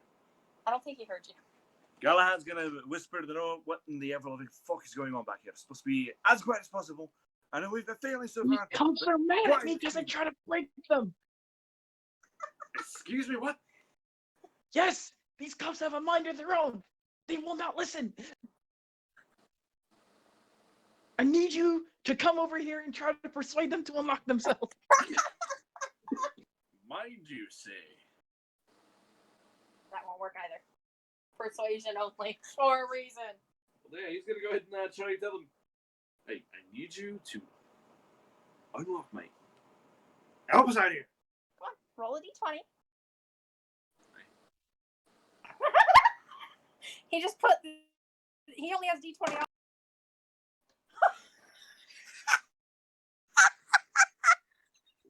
He got a 4. You're what? Damn it! The cuffs say 2 of Vince's favorite words that I won't repeat, but one starts with an F, and then there's a U, and like an F space U space. I'm gonna ask the cuffs to once again, please unlock themselves. Okay, once every 2 turns. You've had. Damn it. At this point, the orc sees Galahad's butt hanging out, and he pulls out a horn and he.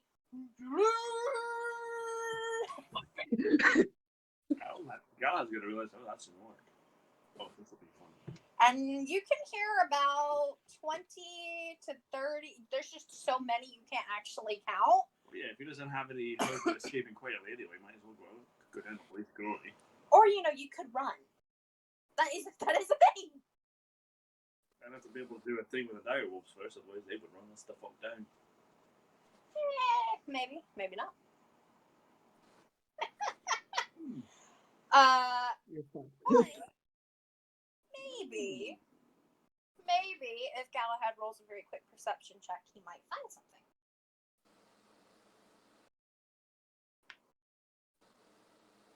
Or the Genasi. Both of you roll perception. All right. What'd you get? A 14? What'd you get? I rolled an 11. What'd you get? Oh, gee. You got it too! Galahad does I got not an have 11. rolls. Oh, I told him the wrong thing. I got a 12, Galahad does actually. not have good rolls. Alright. I rolled an 11 plus 1, so I got a 12. Alright. The Genasi hears all this crap going on. He sees what looks to be some tar barrels. Because he sees like this black goo kind of slipping out from them. He's got fire. Tar makes a nice big boom. Distraction? I can't throw my fireball at it. What am I gonna do? I mean, what was it? What was the flame? I think that might work. What? Your cantrip of sacred flame or Yeah, whatever. I the heck it was? can't throw it though. My hands are still bound, Well, and it only works in my hand. You did it before. No, I lit something on fire, is what I did. That's what I'm saying. If it's an explosion, I could die. No, they're about 20 feet away from you. On the edge. They're not right by you. So if you could focus and get it to go, it might scare everybody off enough that you two can book it. I'm gonna cast Produce Flame, and I'm going to attempt to ignite the tar They're barrel. still trying to sell a green hag chamomile.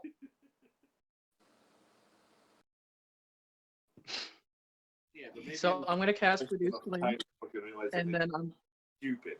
I'm gonna quickly move over to the tar barrel and set it ablaze. Alright, so do you have to roll for that or what? Hang on, let me. I mean, it's not like the thing is actually trying to actively avoid being set on fire. So This is true. Yeah, so just go on ahead and do that. Roll what? Huh? Roll. What am I rolling for? I mean, alternatively, you could have lit one of the arrows on fire, but then fired it at. But would Galahad have hit it?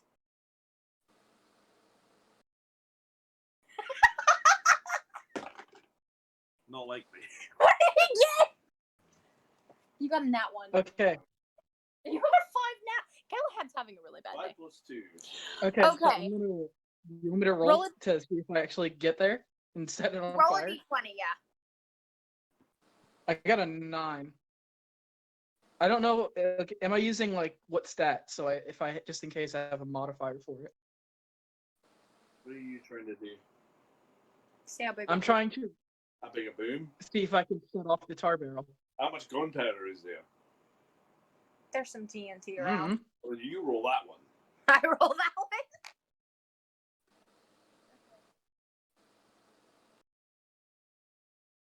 So what modifier do I have for trying to ignite the tar Okay, barrel? so the barrels. Would you rather go with that one? Fuck you, James. When he rolls for me, it gets an 18. When he rolls for himself, he gets a 2. Or a 3. Or a Unless it's for Esther, then it's just apparently all good all the fucking time. 5. Well, She- find the screwed up little brother. She's the competent one of the family. All right, so I mean, he did lead an entire You- legion getting massacred. you okay, go on ahead and do a acrobatics check for me, Undead, For getting away. Okay. or athletics. He's Sorry, hardcore athletics. running that shit. Athletics. So do I have to re-roll? Yeah, re-roll and then add your athletics modifier. Gets an at 20. He's out of there before the Rolled a 7 plus 4. 11. 11. Alright, Alright. hold on, Alex. Are you making that a save?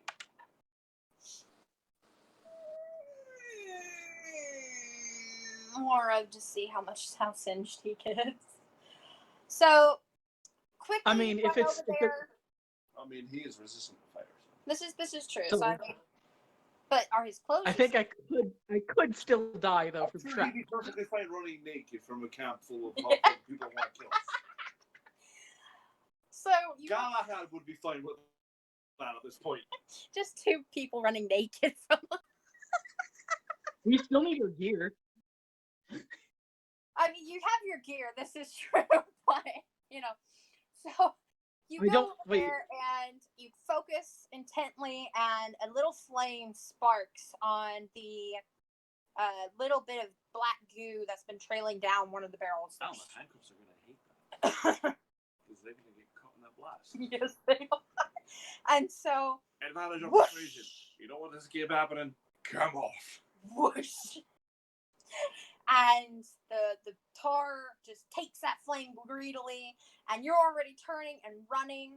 Are you gesturing? Like, is Galahad just watching this? Is he running with? Does Noah want to run I'm gonna towards? just Noah's gonna as Noah's running. Just get out. Or he As wants to Noah's get running, out? he's gonna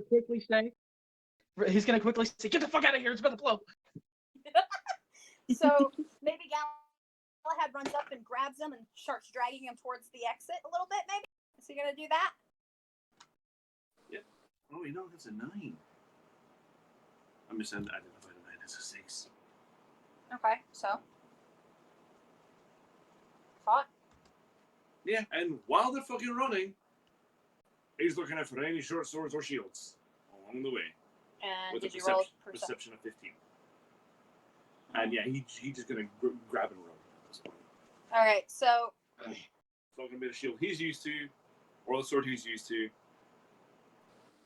Can So- I also roll to see if there's a longsword or a shield nearby? oh, you both can want we- to? Yeah, I want to see if I can find if we can find her gear on the way.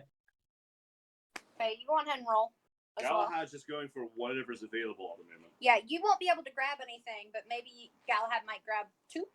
No, you know what? If he could find Galahad's gear and say, "Hey, your stuff, your shit's there," I'm assuming that's yours. So I'm gonna roll for perception to see if I can potentially find her gear on the way while we're running. Oh, Galahad's already picked up on everything. Yeah. Okay, minute. Good, baby. I rolled a 1. I didn't find shit. You just go flying. Hang on, your first nat 20. We got it. We gotta document this. First that one. I'm sorry, not one. I'm sorry. He's just like, I can't see damn thing. Explosions. So as y'all are running, the tar whooshes and there's TNT behind the barrels and it blows. It goes sky high. Everyone's freaking out. There's chaos everywhere.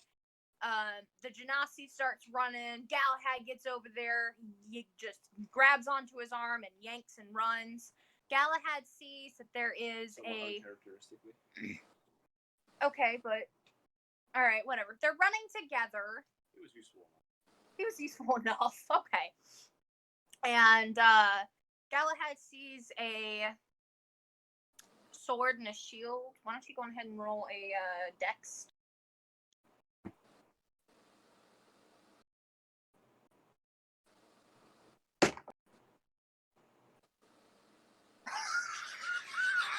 I got a nat 20. Yeah, he just fucking very deftly puts that bow up and grabs that shit. Yeah, so he's got 6 How much arrows hit on does him. he get? He's got a bow. He's got a long bow. He sees a short sword and a shield. that albeit are not as good of in condition, but he just grabs them and they keep running, and Galahad just all but basically shoves Noah out of the exit that he saw, and they are running. There is fire, explosion, the tents are on fire, everything's on fire, and they are running out into the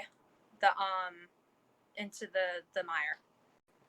And now the short sword and the shield, -1. So your armor class is going to be 50. Whatever damage, -1. And then the bows, -2. And you have 6 arrows. So maybe write that down somewhere. You're the one with the notes up. Oh, fine.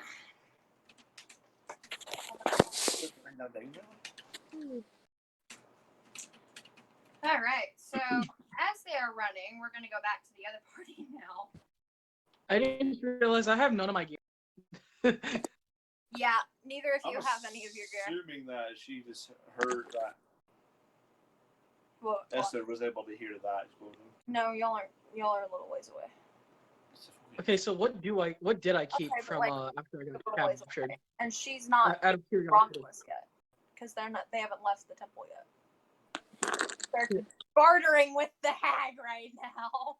Yeah, I'm just curious, what did I keep when they took me? Like, I know I don't have my weapons, but what else did they take? Like my entire Write inventory? this down real quick. So.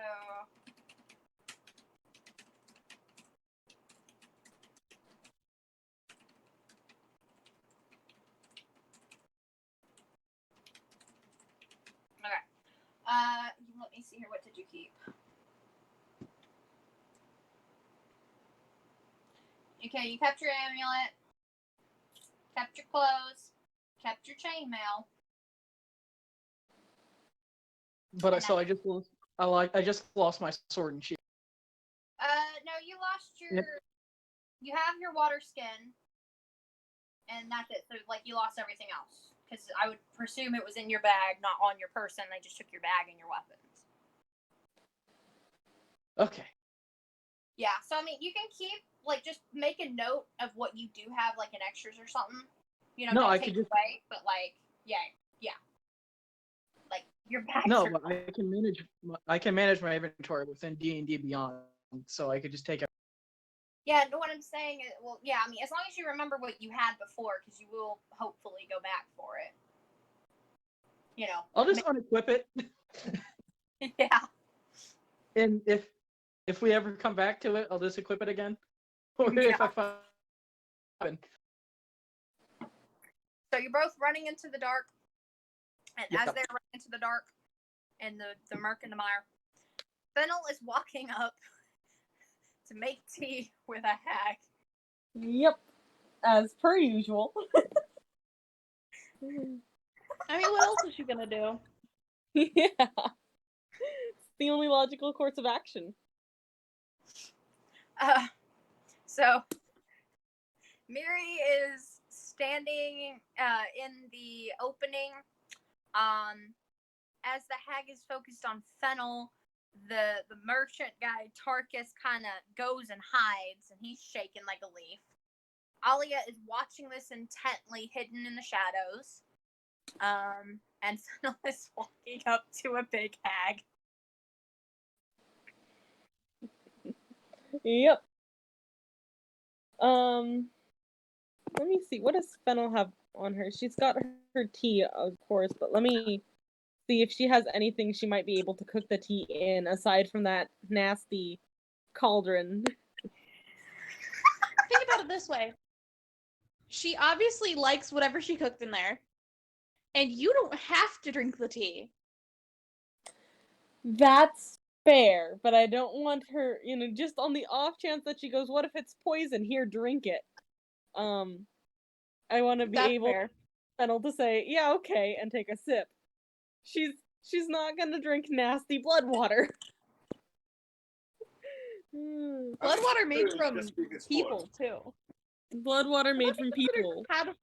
Would that be considered cannibalism, or just the way of life? If there's no fear bulg in it, it's not cannibalism. To see if Yeah, but there's sentient creatures cooked into it. it doesn't seem to. No, I mean, Like, if Fennel can communicate with it, she doesn't really want to eat it. She doesn't eat meat that often. She will Okay, eat it but because Fennel can communicate with plants too. she can. from 3 to But she 5. doesn't really have a choice there. You gotta eat. Was there a section for love? Just eat it. And and plants can grow back from the roots. So you know. But anyway, And starfish can regrow limbs. Are you gonna be a freaking eat fish for the rest of your life? Fennel eats meat. She does because things will die. She tries not to go after things that could, like, I don't know. She Alright. won't a more advanced life form. She can communicate with plants and animals, yes, but if it can like speak common or the other languages she knows, she ain't gonna. If it's humanoid in any sense of the word, she's not gonna eat. Okay. Anyway, I don't know how this turned into the conversation. I mean, she's got a water skin, but aside from that, I think no. So she walks up to the hag. What's she gonna do? Well, she looks at the cauldron and she looks at the suspicious red stuff in there, and she just sort of says, "So, did you want to bottle this and save it somewhere before we made tea, or do you have another cauldron lying around we could use?" The hag looks at the cauldron, a little bit in bewilderment, looks at Fennel, and she picks it up with her left hand and just pours it over the railing. It kind of slouches and it goes all over Alia, all over, and it just, and the skull kind of bunks Alia on the head, and she's just like, Still check. stealth check? See if she can put straight together. What? Was there stealth modifier? Yeah, great question. Where is Alia?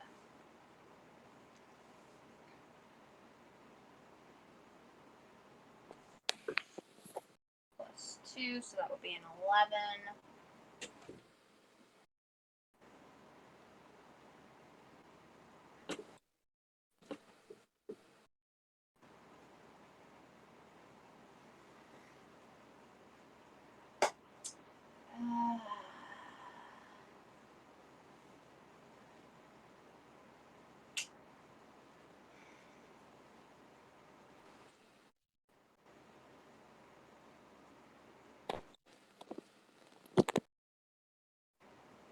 Yeah.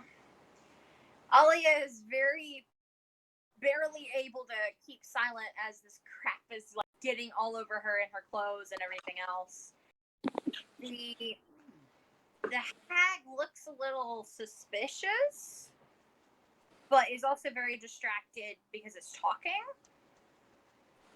And it goes, "Yes or no?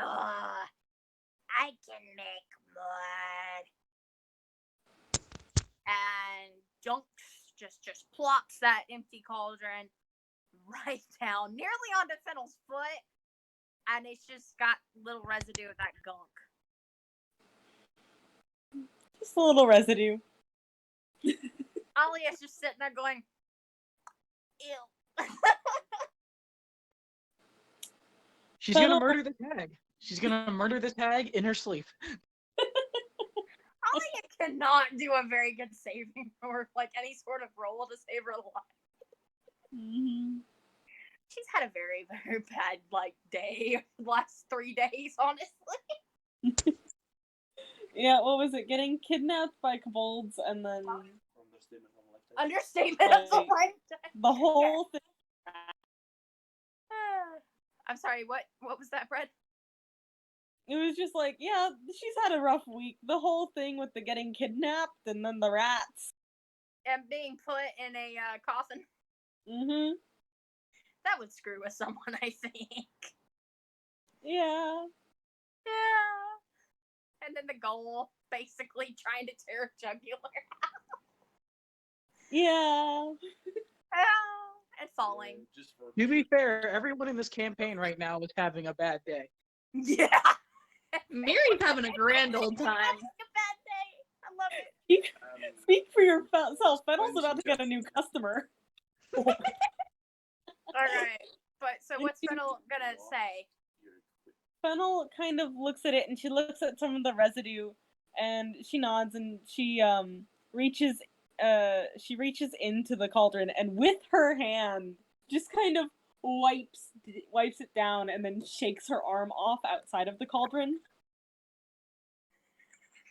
And then she kind of looks around and she says, so then do you have any fresh water, preferably?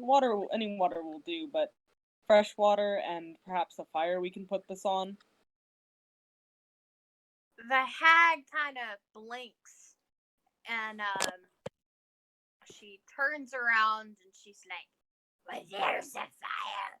And she's and if Fiddle looks, she can see a decently sized little fire where that cauldron previously was hanging, and the hag kind of stomps over towards like the left wall where the floor has kind of fallen away and there's stagnant, smelly swamp water. Fresh water. She points with her left hand. That right hand is clenched tightly on that scroll.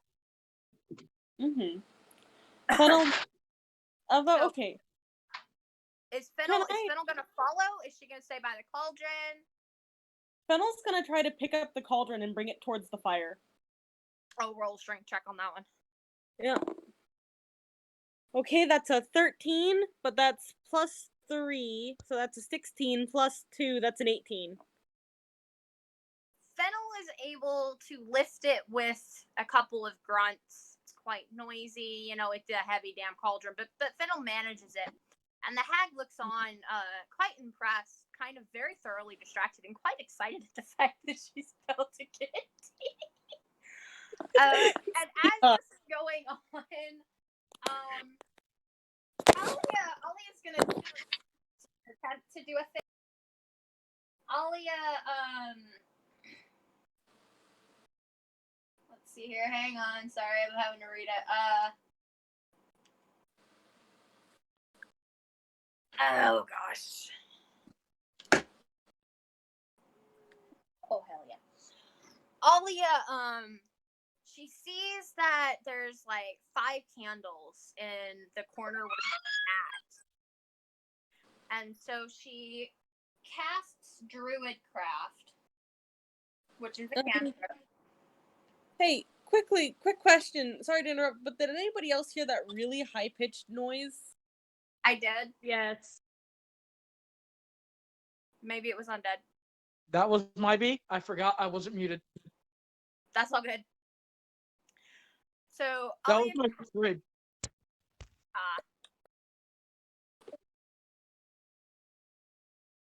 Huh.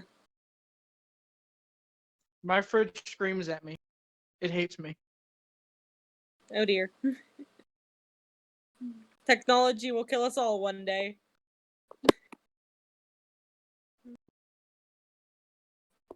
Anyways, where were we? I'm sorry. Just...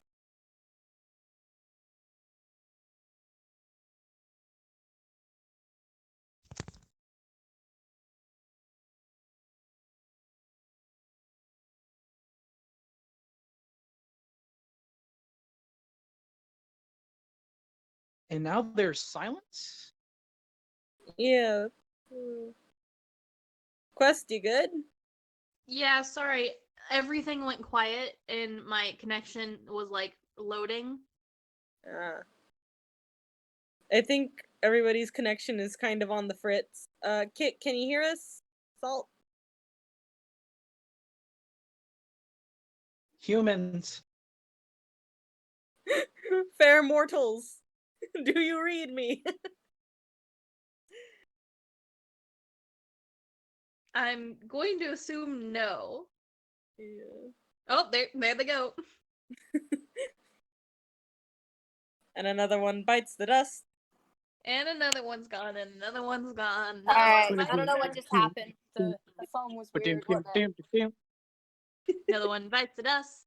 Oh my goodness. Okay, we're back. So, what does Fennel do? Okay, so what's going on? Fennel moves the thing over to the fire. The hag's there. Fennel, Oh, did y'all miss the whole what Alia just did? yeah. Okay. So Alia, you're 20 feet away. Alia's 20 feet behind you, kind of hidden behind kind of where she tossed that liquid. So she's covered in stuff.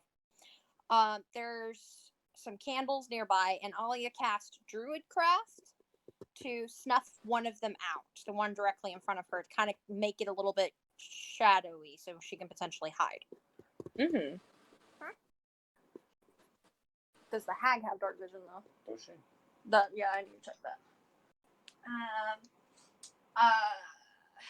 And Even if she has dark vision, it would still help because with dark vision you can see in dim light, I think in only black, in shades of black and white, right?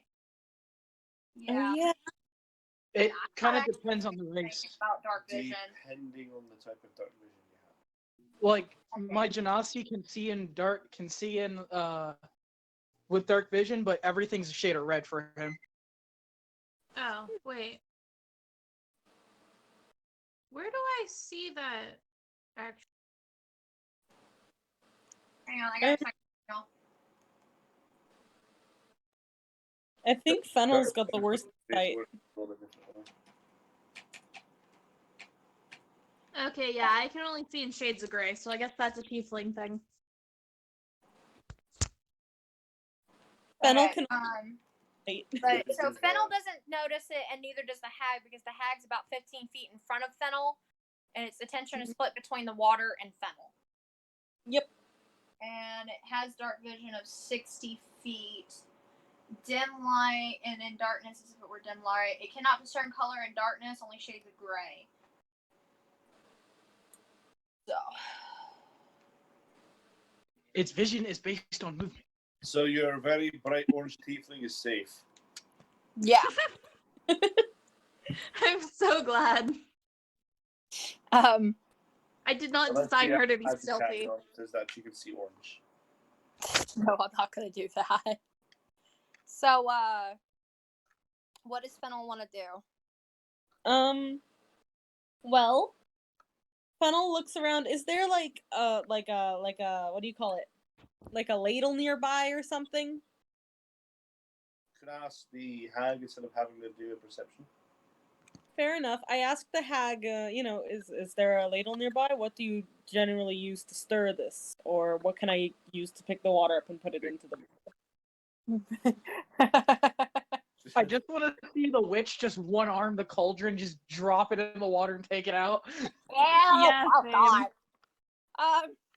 The hag kind of looks at Fennel, and she goes stomping over to a table that's filled with crap, and grabs this icky, gnarly, big walking stick.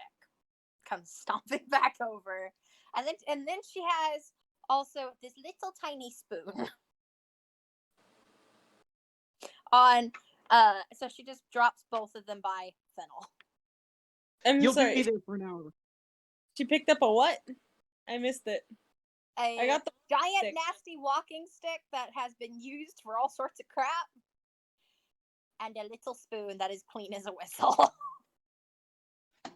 Like for eating, like maybe soup. Like a little soup spoon.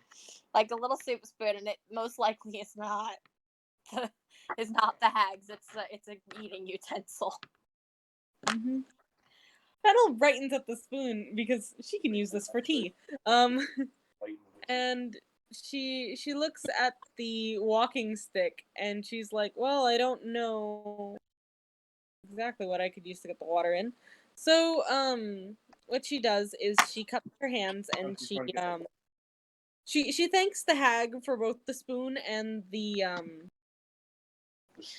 the walking stick, and then she says, "Oh, I remember." And she pulls out her own water skin. Takes a Her very what? Water skin. her water skin. You know, she's got a little water bottle thing. I don't what do they call it? The water skins. Yeah. Okay. Yeah. Pulls that out and she pours her water into the cauldron, and then she uses that trick that you can do in stagnant water to get rid of most of the grime. When you're filling up a water bottle, I know this stuff, but I don't know the name of the technique or anything. But she tries to not get any of the pond scum into the water bottle, but she slowly starts filling up a little portion of the cauldron. Not a lot, just like about 4 cups worth of water. Okay, roll me a survival check to see how much of the grime you get off. But we're also gonna boil it, so it should be all right. Oh, I rolled a 17. That's better than I was expecting. What's your modifier? For survival, or Yeah. what? I don't think know. that's Let me go. Wisdom. It's What's based your on wisdom. It's a +1, so that's an 18. Why do I keep Yeah, getting okay. Only there's if there's any greenery or crap in there, you can't see it. it? Fennel is really good at her job, right? She makes tea. She's been doing this for 100 years.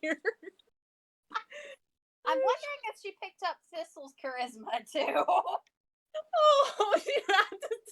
you know what she did. Don't make this sad. Don't make this sad, Kit. Don't make this sad. But why not? But So the because- hag is eagerly watching, completely enamored. And she what next? Fennel says, well, once you've got about 4 cups worth, you want to measure out the proper amount of tea. You want to have about, and she looks at it and she says, this is dried tea. And they come in nice packages.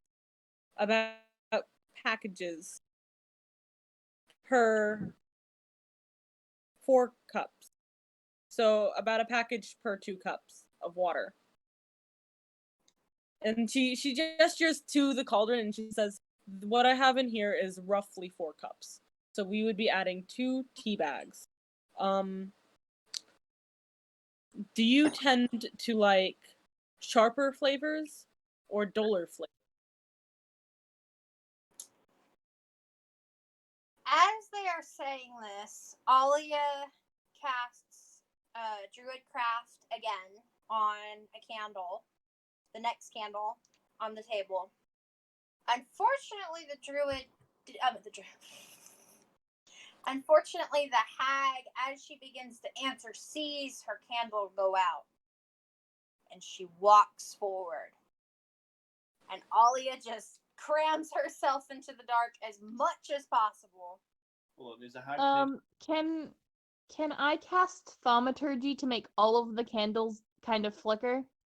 To make it kind of look like maybe they just went out because there's a breeze? Is the hag actively looking for that? For the candle going out? Or does she just notice? Well, the way I see it is Fennel's back is turned to Alia, and the hag is facing Fennel. And her passive perception's 14, and I rolled a 7. Okay. Yeah. But I rolled a 17 on stealth. So, actually, hang on. No, actually, I rolled higher because I have a stealth thingy. Yeah, so I got a 19. Yeah, hag doesn't see me. Thank God. I don't want to screw this up for Fennel, but at the same time, backup plans. Yep. So the hag walks over, and it's looking, and it's sniffing. And Wait, Keelan. Alia is very quiet. Yeah, 1 second. Well, it would be masked by that thing, so. Yeah, but all she smells is that blood brew. And eventually, the hag kind of goes back, and she's like, I've never tried tea. And as for your thaumaturgy, let me look. Well, I was gonna do it if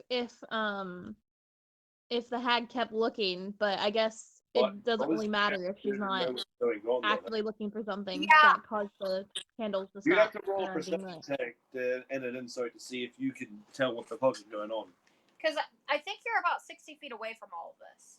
Oh, so I wouldn't know anyways, so it doesn't matter. Yeah. Do you wanna try to maybe- get closer? Do you want to? You know, what I mean, the hag is thoroughly distracted. Can I see what's up with this hole that I found? I mean, yeah, you can kind of. You see that at about. It's a very short 10 feet, and it curls around. It curves to the right. To the left. Basilisk. Very pretty basilisk. Do you wanna go around that bend? I guess so. Oh, she doesn't sound very sure. I don't want to Sorry. die this This day, party's and I don't already know what's in Like there. 3 ways, so might as well make it 4 now. So Miri creeps forward and she sees that it goes straight. So like it would go kind of back a little ways, and it curves at about 40 feet, and about 20 feet down, there's a path that goes to the right. There's nothing in here, just more of those peculiar little stabby, little pinprick, little, nice big ones, mind you, but like, almost like something was walking.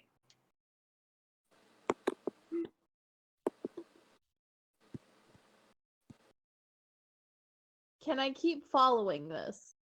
Which way do you want to go, right or straight?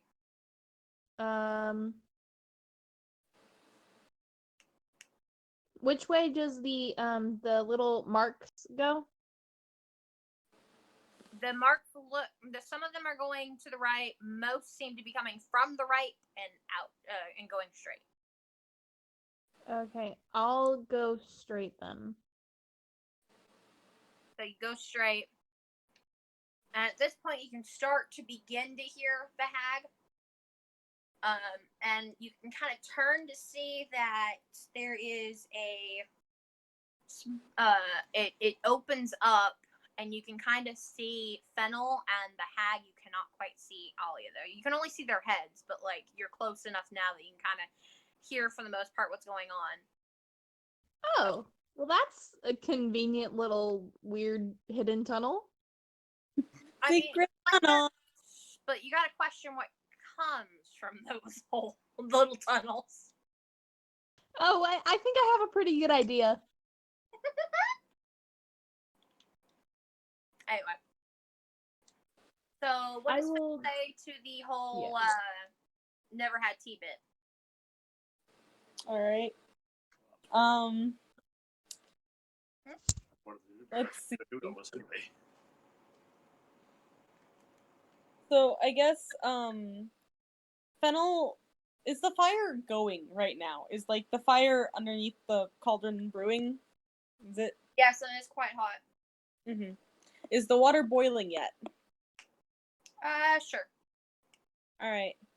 Fennel looks at the boiling water and she says, and now we'll boil this for about, and she thinks for a second and she says, 5 minutes. She hasn't put the tea in yet, by the way. Okay. Well, not 5 minutes. She says we'll boil it for 4 minutes. Okay. So the hag looks at her and she's like, "Then why can't you put it now?" And Fennel says, because the taste from the water hasn't left it yet. Since we are using water that has presumably been here quite a while, it has absorbed flavors from various things in the water as well as the stones around it. We want to boil most of that out so you get a purer flavor of the tea. You're trying to science with a hag. Trying to science with a Persuasion. hag. Yeah, go on ahead and do persuasion. Alright. I think she's done more persuasion rolls than anything else. Yeah. That's... I imagine right now she's like, why do you hate me? What'd you get? That's an 11. Oh! I can't science the Finally hag. The It's hag an 11.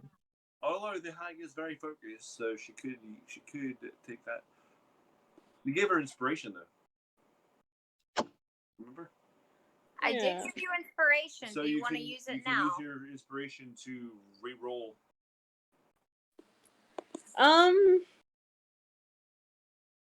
All right, why not? Roll Maybe. Wait. Okay. What did I get again? Remind me, because my brain is 11. dead. And Now, when you re-roll using inspiration, you take the second roll. So if you get a nat 1, you have to take it. Okay. I guess it completely cancels out the previous roll. And I can only do this once, right? Once, unless Pretty you much. get inspiration again. Which All in right. most games, that's not very common. Because people get inspiration twice. I feel like I could use that on something more important. But also, it's pretty important to convince the hag, right? Yeah, I mean, use it on what you want. I would just noting the possibility. I mean, what's the worst that could happen from this? Well, I'm not gonna say that. I am not gonna talk about that. The worst that could happen from getting an 11 is the hag. No Someone one mute fucking him! believes you, flies into a rage and murders the entire party. What? Huh. I don't repeat what I say. Okay, Basically, TPK the entire party, but that doesn't quite. I'm nicer than he is. I think That's why I said the worst that can happen. That's the worst that can happen, right? I think- For him, I think the hag would get super impatient. Well, I think I'll stick with the Probably 11 for now. Detectives called pain compliance.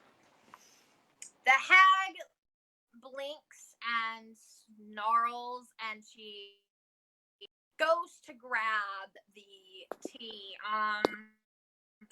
Fennel, make a death save. That's just piss the hag off more. Is that a nat 20? Or is that a 20? Sorry. D20? Yeah, that's a D20. Yeah, that's a D20. Alright, that's a 14. Any modifiers? For dexterity, no. Ooh.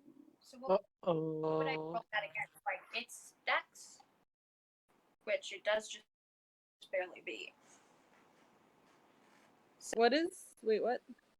You barely get those tea bags away from the hag in time. Yeah. The hag goes to grab with her left hand that scroll clinging to her very, whatever breast.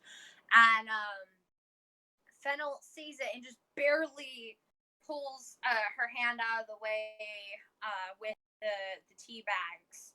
I And immediately it's like the hag's upset. move my hands into a placating gesture, and Fennel says, all right, we can add them in now. We just have to move the cauldron off the fire first. The hag snarls, grabs the cauldron, and just lifts it up and over. And it's off the fire. And she plonks it down with enough that the 4 cups of water kind of splashes up, and Fennel can see it. And there's cracks in the stone now. Roll a dex save to avoid the boiling water. This hag is unnecessarily strong. You would actually be surprised at how strong they are. What's their strength? Oh, fuck! 22. Jesus Christ! Oh my god. Oh no. Salt! That's Yeah, strong. To be fair, this is the first time I've actually just looked at their strength. I figured she'd be pretty strong by, like, wrangling snakes. But yeah, she can basically do whatever she wants. She literally has more strength than Talos. She's actually stronger than him. Wait, what's Pulp 3 so you can get a Yeah. idea what that means. So, Unless, because this is yours. Huh. I'll pull it up on my phone, suppose. So,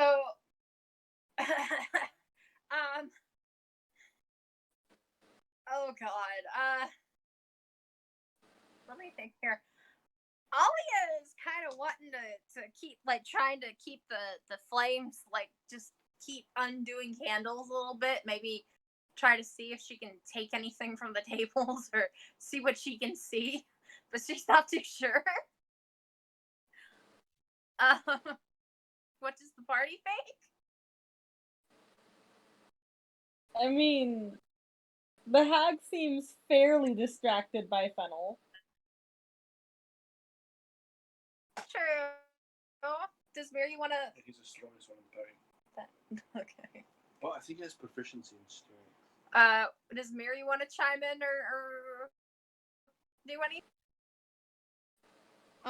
About what exactly? Like,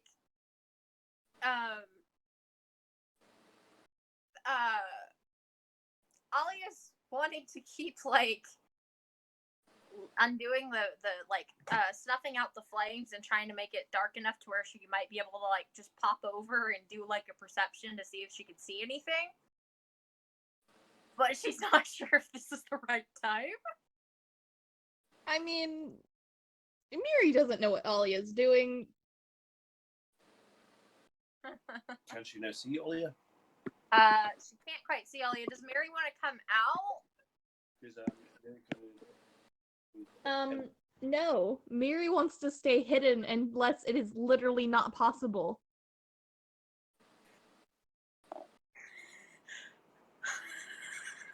Okay. And Alright, so what does Fennel do? well, I would Fennel- like to remind you that up to this point, Miri has fought exactly 4 different things, and they were all animals. Mom just dropped the cat in my room.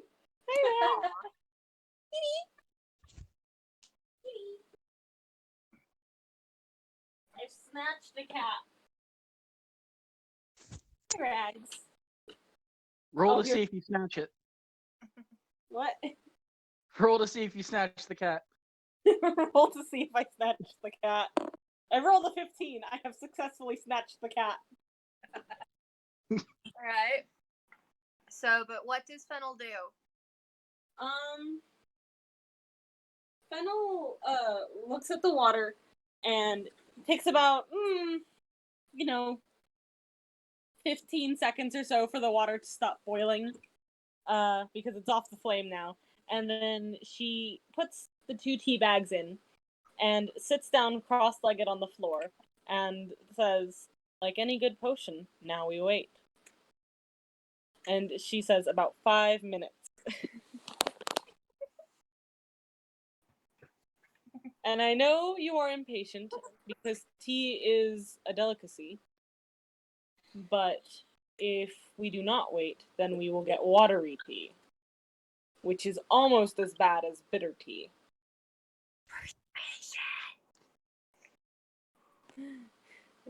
Wait, what? Persuasion check. Go Alright. ahead, roll it. Roll the nat 20. Okay. Oh my god, is she dying? No. Alright, 17. 17, 16, 15, 14. So yeah, 14. Okay. Unless you get nat 20.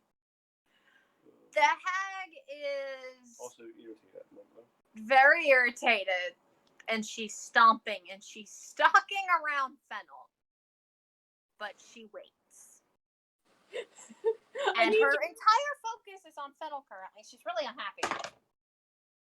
Oh no, we're not doing that. Would you say that any I'm borrowing your dice, but that Would one's you going say to that any attempted stealth rolls would have?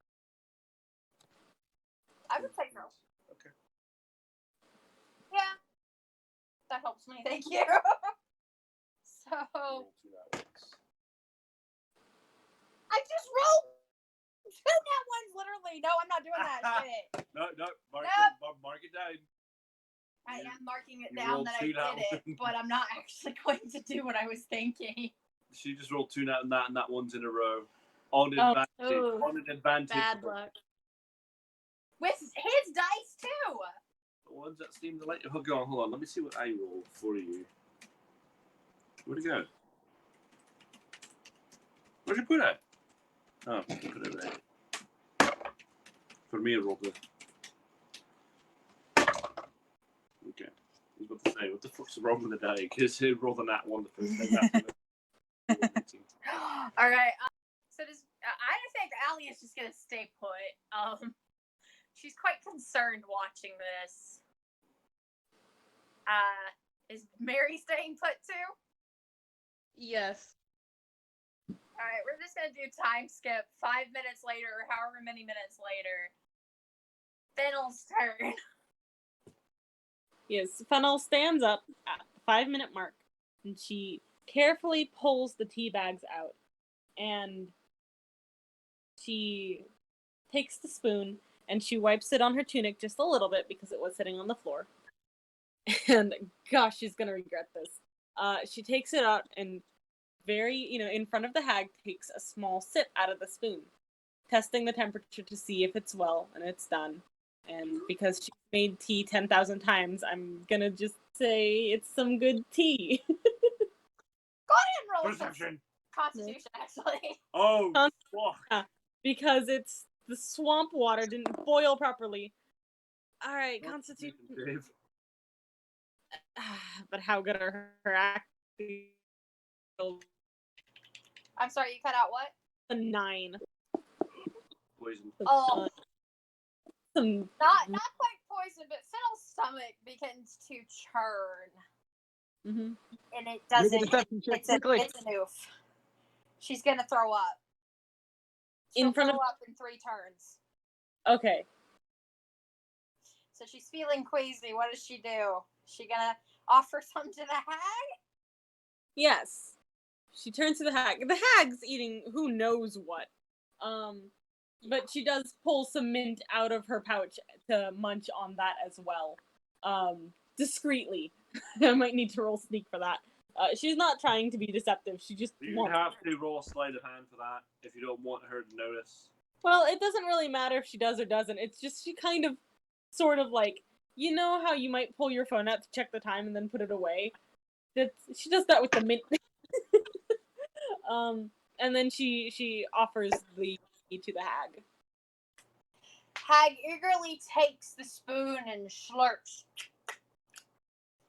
Ah, that's yummy! Oh dear God. And she just goes, and she has really bad table manners. And she's just going, like, It's only 4 cups. she loves it so much that she drops the scroll, grabs that cauldron, and she just kind of starts picking it up to just drink all of it. Jesus. Snatch and run! Snatch and run! And Alia 16. uses Druidcraft to whoosh 2 more candles, making it a very nice little dark corner. And she clambers over kind of squishily, making noises, but that hag is very distracted at the moment. Mm-hmm. But she is up and over the railing. The Fennel would have heard it. Okay, Hello? there's 4 Wait. candles. Can you hear me? Yes. Y'all Okay. cut out for a second, but I'm back. Okay. Alia used a Druidcraft to snuff out another candle. So there's 3 candles snuffed out, creating a nice little dark corner, and she kind of squishily plops over the railing and is just hiding right now. But Fennel did hear it. The hag did not, because the hag is too busy with a giant cauldron drinking weird, nasty tea.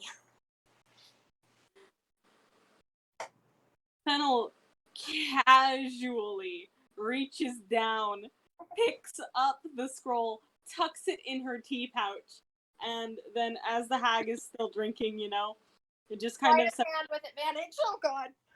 sleight of hand with advantage. All right.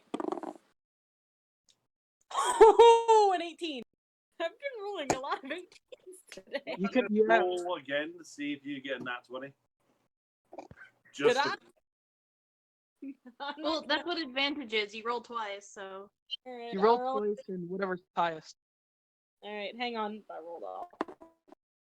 Yep. All right, we're going with the 18. What did you get?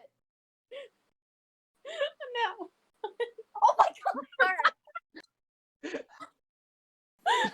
going down for posterity. It's not actually going to be used, but it's going down for posterity. Ah! Shit! He's tickling me over here! Oh no. I'm gonna get her back for when she blows me in stream. Gosh, I was just. The hag notices nothing. It is quick, swift, and just whoosh. Fennel stands up, shoves, while she's putting that in, and she says, "Well, I will deliver tea outside this temple every other Monday on the house, since you seem to enjoy it so much. I've taught you all I know. You're good to go. I'll take my leave now. Have a good day." The hag drops that. The what? Persuasion. Yeah, roll persuasion. I could very well decide, no, you stay here. Yeah. Oh my god, what'd you roll? Not 20! Yeah, well, only convince the hag that yes. Alright, Good, 1 minute. good idea. Oh my god, Fennel got another customer! Oh my god!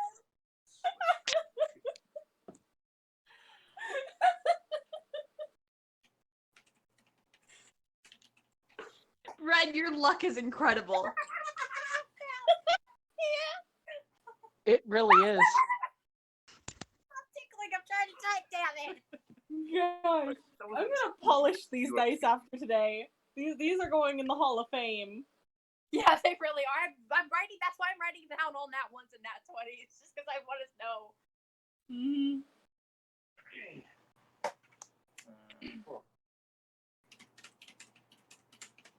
All right.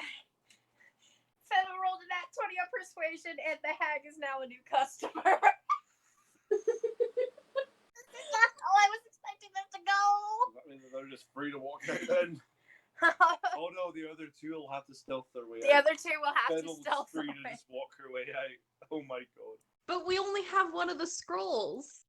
Yeah, that's what Ali is trying to fix. Alright. Yeah, Fennels? You said that you only intended for us to get one. Yeah, well, that was before I actually touched the dice, and now I don't know what I rolled. Okay. I thought it was good too. Shit. That she don't see a damn thing, does she? No. What? That's just a poke. What do you want about it? I'm tickled. Damn it, you know that. Give it to a poke. Oh, whoa, hang on. No, hang on. I have +6 on persuasion. Persuasion. I'm sorry, what? Perception. But you only roll a 6. That puts you at 12. I don't know if I wanted to take yours, but now I won't. Who said I wasn't rolling for something? This is true. Because I do have a character outside of the temple. Yeah, but what would you consider doing? As far as you know, nothing's going on, and Galahad didn't go in. Attempting to see how much she can do for Romulus. Alright, Or so did you forget that she Alia... cares about Romulus? No, but... So, Alia is quiet, and she's looking around, and she sees that there's 3 tables I'm actually gonna Google. filled with crap. Filled with so much stuff. It's honestly a fire hazard. Because there's lots of candles. And there's crap. And she can't quite... There's just so much stuff she can't see the other scroll. She did watch Fennel... What would you say she was able to do for medicine? What does she have on her to heal? You can tear her commoner's clothes up and use it as bandages. Like she told the kid, tear whatever the fuck you can to make bandages. I would say he gets, like, maybe, she's just able to keep him stable. Until help can come. That's most of what she was looking for. Yeah. Oh. How would you handle her giving him that?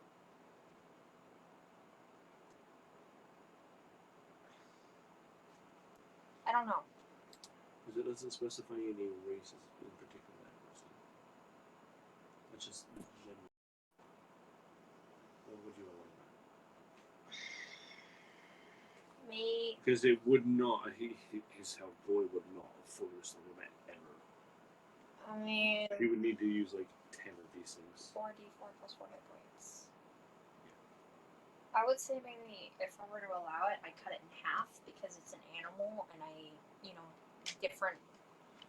Human medicine and animal medicine is completely different. Yeah. And it would still he would still be unconscious. Well, yeah, obviously, but he wouldn't be bleeding anywhere near as bad. Unless you roll 2 1s. Oh, there's still the sword. Yeah, but still, that's pretty damn low.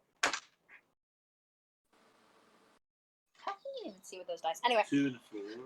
6. Alright, so he's got 10 out of 37 now. Yeah, I'd say that helped a lot with bleeding and bruises. At least he's not bleeding out and One minute, I gotta find this. Sorry guys, he's distracting me and I'm like protecting my sides right now. No idea why. Oh bullshit. Well, can I, from where I am, can I see the tables as well? You can't see the tables really. You can see stuff that might be stuff on top of the tables, but like you can't really discern what they are. Just the stone railing is in your way. No hope for you then. One minute, I'm trying to. Oh god, dang it! Where's shit? My sides are like way too much. Oh god. Oh, screw it. I'm just gonna put it under here.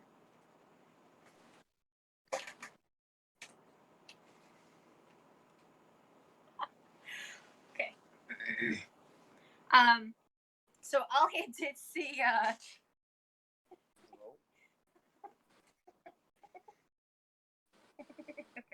You're still better though. I am because you've been tickling me for the last 30 minutes. That's just knee jerk now. 6. Bull crap, whatever. Alia saw everything that just happened, so she knows that Fennel is okay. And she's quite impressed that Fennel was able to get a hag as a customer. But yeah, so that's what Alia does. Does Miri want to do anything? She heard this go on. Oh, Miri's unaware of any of this side now. No, she heard that. How are they going to get the message still her way out to them? She heard what just went on between Fennel and her. She's only like 30 feet away. Okay. Yeah, she can kind of see their heads, essentially. Sometimes. But she can hear their voices. She can also see the shadows that the candles are as they're being snuffed out by Alia. But she can't see Alia. So what do you want to do? I honestly just have like no idea what I would do right now. What does Fennel want to do? Fennel wants to, keep the hag's attention kind of on her as she's walking down the stairs. So she's going kind of slowly to give Alia a chance to get the other scroll and also to get Miri, to get out or get to Alia and help or something. I don't know. Also, we kind of lost track of that NPC. Oh no, he's still there. He's Wimpy Tarkus. He's not going anywhere. Fennel's looking for him. Discreetly, but she's looking for him. Okay, he's not hard to find because he's just back where they first began and he's just kind of chilling. Okay. And he's crying. And he's peed himself by now. If I guess I'll focus on him then. Can I go back through the tunnel and kind of try and get his attention and like make him come to me? You can. Okay. So you go back through the tunnel. You wave at him. At first he does not respond. Would you like to wave again? Would you like to do something different? He's about 20 feet away. I didn't hear what you said just now. You cut. You get back through the tunnel. All right. You see him. He's shaking. He's not really focused on you, and you quietly try to get his attention, but he does not respond. He's 20 feet away from you.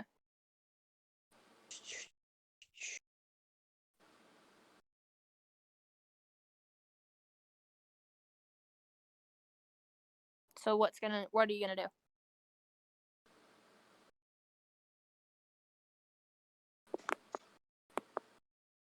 Kill the hag. Kill the hag? Choke that bitch. I mean, I if guess- Alia gets caught, she's most likely just gonna launch herself right into that water and just start swimming.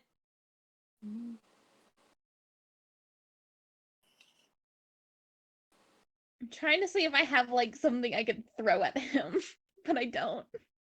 I mean, if you throw the bottle at me, it will break, so... I know, that's why I said, but I don't. And I can't really... None of my spells are useful for this kind of situation. You said that there's rubble that's kind of like gravel on the ground? Yeah, do you want to pick one up and kind of toss it? Yeah. Alright, go on ahead and roll a athletics check for me. It's always athletics, man. Oh, that's a 19! Woo! You definitely toss it, and it bounces 3 times before it kind of hits him in the foot very gently, but enough to get his attention. And he kind of launches up, and he's like, and he looks over at you. God.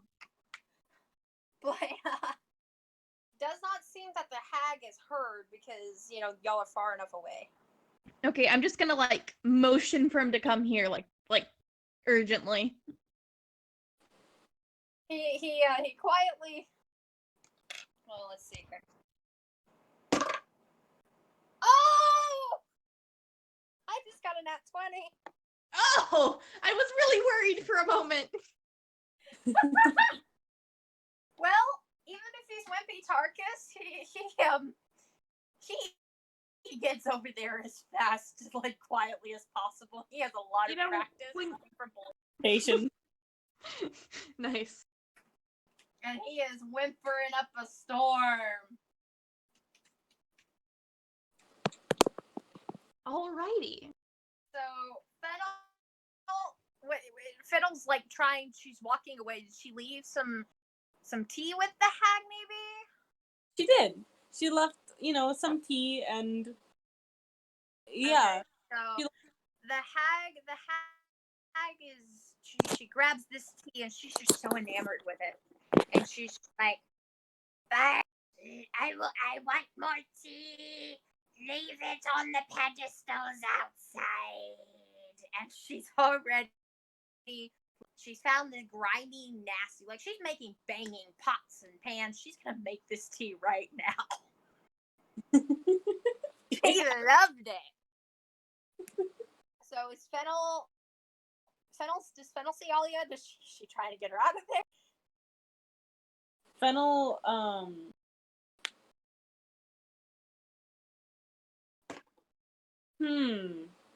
would it be Alia is once again, she's just quietly snuffing out every candle she can. So that's 4 candles now. The hag doesn't notice jack. Would it be wise of Fennel to ask to borrow a book? I'm just out of character here. Would it be wise for her to say, can I borrow a book and return it on your next tea delivery? Would that be a thing the hag would allow? At this point, possibly. I would say I entered life. roll a charisma. All right, and then I'll. With advantage. Let's say roll a charisma with advantage because we're just gonna say it's persuasion, but like I'm doing advantage simply because this hag is like this. Y'all are best friends. Well, I just rolled a 17 on that first one. Well, yeah. I'll roll again just to see in case, but yeah, and I rolled a 16 on that one. So what's 17? Yeah, the hag is distracted. Yes, battle, whatever. And you can just banging pots and dunking more water into the. over to the table, picks up the scroll, and on her way out, You don't actually see the scroll, so you need to roll a perception. Alright, I'll roll a perception then. Not one. And that's a 13. Oof. Do you have any bonuses in perception? I don't think so. Perception is wisdom. Wait, wisdom. Do you have +1? That's a 14? You see a bunch of different books and papers, but if I mean, you could use your inspiration, but that is not enough to see a scroll. Well, Fennel kind of pats. Can I have her just kind of pat? Have to take the second roll. What, Brad? Oh, I was just saying, could I just have her like pat down the table, like searching? I'd still be perception. That would still be perception. Okay. So I'd either roll again or not. Wait. Investigation. That would be actually investigation. All right. Tabby's right. So roll. That's intelligence. So roll an intelligence check with your modifier. Okay. 15 flat. I don't have any modifiers on that. Ooh. Do you have any intelligence modifiers? Again. You, Yeah. that was just barely it. You see the scroll. You see a hint of a scroll poking out of a bag, and the bag, as you kind of quickly look inside of it, has a couple of different like it's got some money. It's got some different like crystals and whatnot. And it has like this crudely carved T on the on one of the straps. Do you just take the scroll, the entire thing? I take the whole thing. All right, so you take the whole thing. And what are you gonna do? Okay, so what is it exactly again? Because you were cutting out real bad, and I got a rough idea. Like, how big? A scroll, some money, bits and like survival supplies, and like 4 different colored crystals. And the bag has a crudely carved T, as in Tom, on one of the straps. A crudely carved what? Carved into one of the straps. Letter T. Carved what? T, as Letter in Tom. T. All right. Yeah.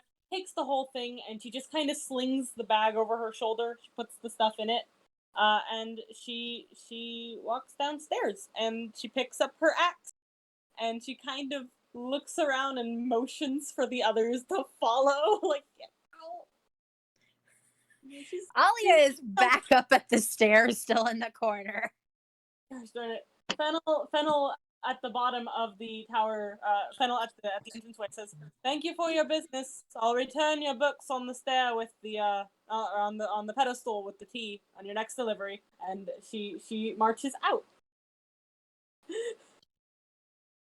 but not all the way. She like goes out into the hallway and she's listening to make sure the others are okay and to see if they're following or not. Okay, so you're not quite down where the skeleton dragon is, right?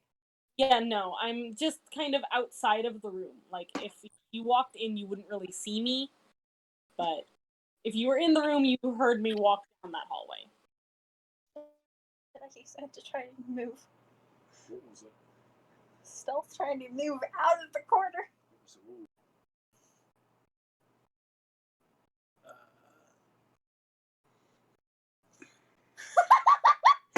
Alia is staying put for this moment. Should I use that? Do you think I should? Up to you. Alright. I just rolled to see if Alia could, like, sneak out of there quietly, but I just got another nat. Oh no. Oh my god, Keelan, stop rolling!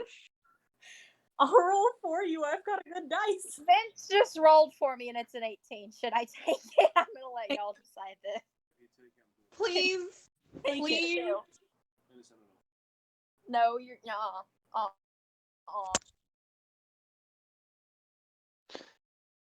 Getting Galahad very basic gear. No, I'm staying put. It's a very basic gear. Except for a gun. Okay, but He like, basically only have the gear of a I have a feeling you guys are gonna be going back to that camp and like blowing it sky high. So there are... yeah, but if he connects with his sister and the rest of the party, No, I'm saying there are a lot of orcs there. He does love fighting orcs. yeah, that's what I'm kind of thinking. So that's what I'm saying. Yeah, no, Alia just kind of makes this little motion of, you guys go on. I'm gonna stay here for a moment. Miri, what's Miri doing? I guess I will try and sneak back to the stairs with Fennel. Roll. That is an 18. And So the 17 plus 1. So both of you sneak back to Fennel, no problem. And y'all are the hag is quite thoroughly. So what are y'all gonna say?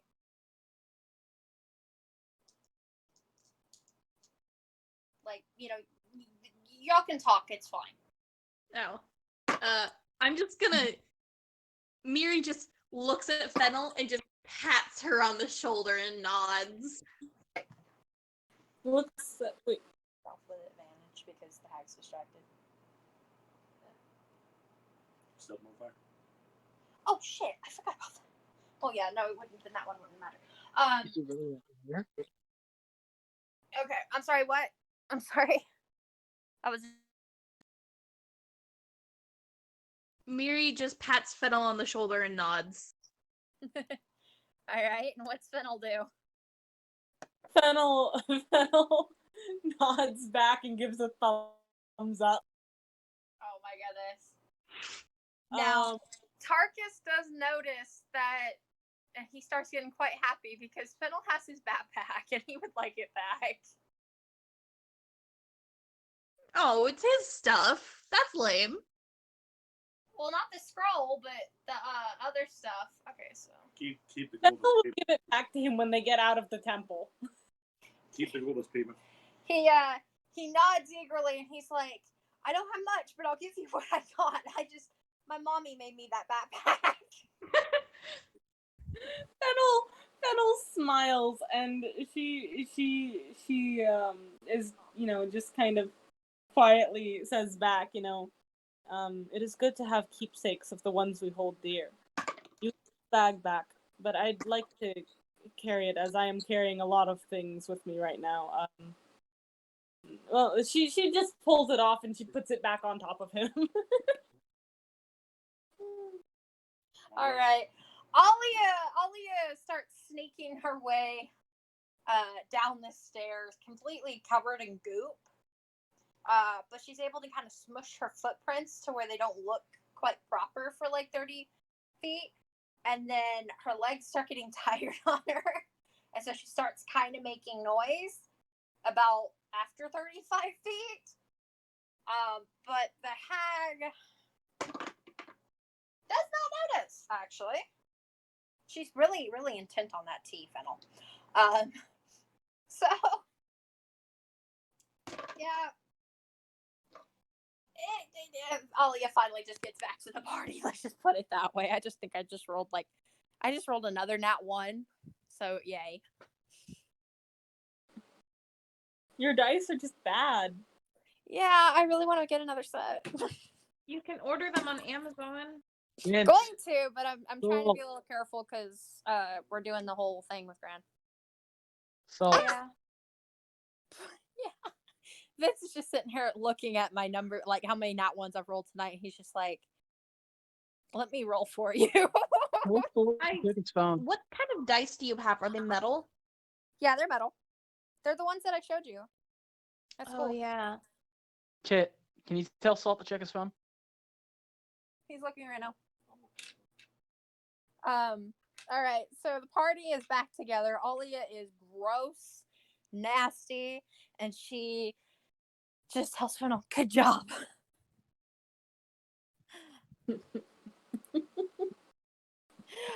Now the trouble is Do y'all go back the way y'all came? Do y'all see if there's maybe another way to get out? Fennel's There gonna was another path in that tunnel. There was. Do y'all want to kind of go over there? I'll follow Miri. Fennel's tired. Fennel's Next D&D session. Yeah, let's go through the path in the tunnel because the way we came ends up with us down in a ravine. yeah. Yeah, no. So back y'all go. Let's just say that y'all got there okay. Because y'all been in here a very long time. Yeah, It's we're been like 3 several sessions. hours. Yeah. And so y'all keep making your way and you come across a room that has a lot of spider webs, but no spiders. And there appears to be a bit of it's kind of a pool of water. And looks like kind of basically think of a water slide.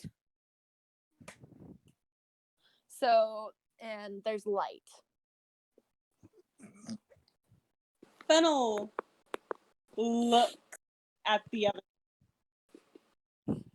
You know that look that says I'm gonna and there's nothing you can do to stop me? Yeah. That she hasn't put a face like that on since Thistle was around. But Wait, what did I just miss? My Discord completely cut out. Oh. Yeah, I kind of heard you disconnect. Check the stopper. No. But it was just Fennel. Well, what happens is we found like some water slide, I guess. Mm-hmm. And Fennel looks at the party with the "you can't stop me, you shouldn't even try" look. Let's check the stopper. Just go on ahead and do an athletics check to see if you get out of it in one go. All right. Let me. Oh shoot! Where'd my d20 go? Oh, here it is. That's a 9. Only like that for me a minute ago, eh? Okay, but what's your modifier? For which one? Athletics. For strength, that's what athletics is. Oh, that's a +3, so that's an 11, and that's my proficiency. So +2, that's That's a 12. 12. That's a 12. All right, so Fiddle gets out of there in one swift move. Alia goes to join, slips and slides down. Because I just got another nat one. Dear. And she loses. She bonks her face. Oh. So she takes 2 hit points of damage. I feel like Ollie has taken the most damage out of everyone. Yeah. I Yeah, used she both of was my- basically dead. No. You want I used both of my healing lights on her. Romulus. Romulus. Yeah, Romulus has taken the most damage out of everybody, but Ollie is second. You know, he has the highest health pool. Yeah, alright. So what does Miri do? What is... You said it's like a weird water slide thing? Yeah, there's like a little pool that's like, up to your knees, and then it's like a bit of a water slide. It's kind of slick. Okay, I'll go down it carefully. Alright, you gotta go up it. You're climbing up it to get out. Oh, up it. Okay, I'll go up it carefully. Athletics check! Okay, 1 second. My dog is trying to eat my hand. Ah, yes, that's a bad. Oh, that did not land on my thing. This entire temple trip is cursed. For me. Gotta hurry. You gotta you get like 5 feet into it. It's like 10 feet, and you just slip and go wee back down and plop beside Alia. Before they get out of the temple, go ahead and explain to them the torture scene and that Esther's much more agitated than she was then. That would be no to expect. Okay, to be fair, Basically, give them. if Fennel were to do a perception high enough, she might be able to see. But Fennel, I think, is a little focused on her friends sliding down the tunnel. I mean, Mm-hmm. when they, Oh, are there any vines? so the players know. Well, do you have any rope? I do have rope. Hang on. Wait a second. Just trying to start sorry butts up. Oh yeah, I need to roll for darkness too. Forgot about that. Mm-hmm. Nice. Oh. Oh my god. No. Your dice What might be. happened to him? I got another nat one. Keelan, stop rolling! I think your dice are weighted wrong. Okay.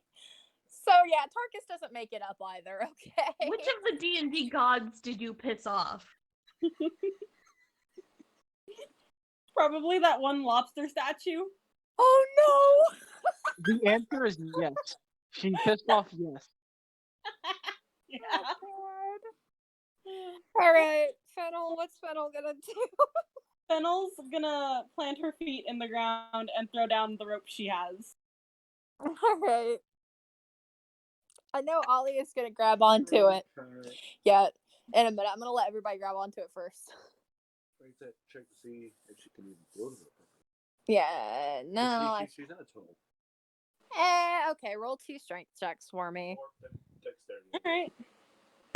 Well, actually, 1 dex, 1 strength. Sorry.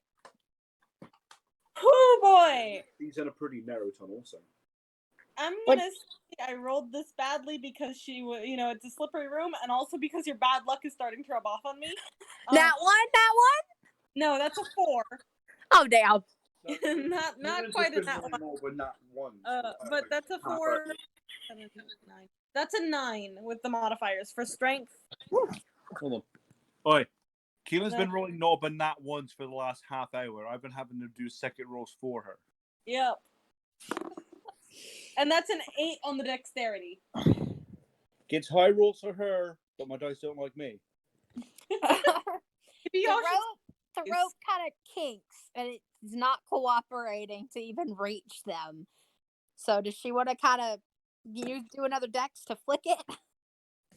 Oh my gosh. Fennel just starts pulling the rope up. She sees they've got a goodish grip on the rope, right? They've got a good grip on the rope. It didn't even reach them. It didn't even reach them.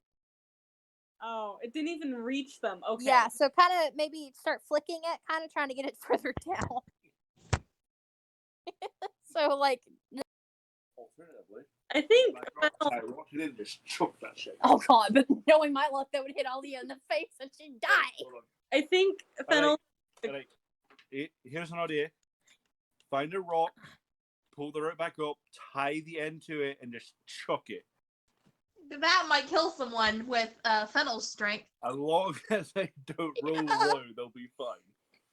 I think Fennel's Or gonna... better yet, yell at them and tell them to back up. Nope. Fennel's just gonna slide back down, rope and all, hand them the rope, and then climb back up and try to drag. Roll a strength! Roll a strength check. Would that be strength and dex, sir? Hey, that's a 16 on No, she strength. gets back up just fine. Okay. Hang on. Yeah, no, you do that just fine. Because, I mean, I would say the sliding is okay. She's just going down something. She's not even, like, hanging on. She's just sliding down it. Alright. Alright. Dex, get back up. Strength and dex, because you've got to be strong and be able to be quite malleable. At this point, I just want them to get out of the damn temple. We're out of the temple. D&D says so. Alright, hang on. Alright, Tarkus and Alia grab onto it. Does Miri grab onto it? Yeah, Miri's gonna, I guess, bring up the rear. I will be kind because I'm freaking tired of this temple. Yeah, alright. Yeah, you know Ali's gonna be there forever. I'll roll for Tarkus. You'll roll for Tarkus. He hangs on. Alright, roll a strength check, all of you. Why's it gotta be strength? That's a 15. Oh, that's a 19.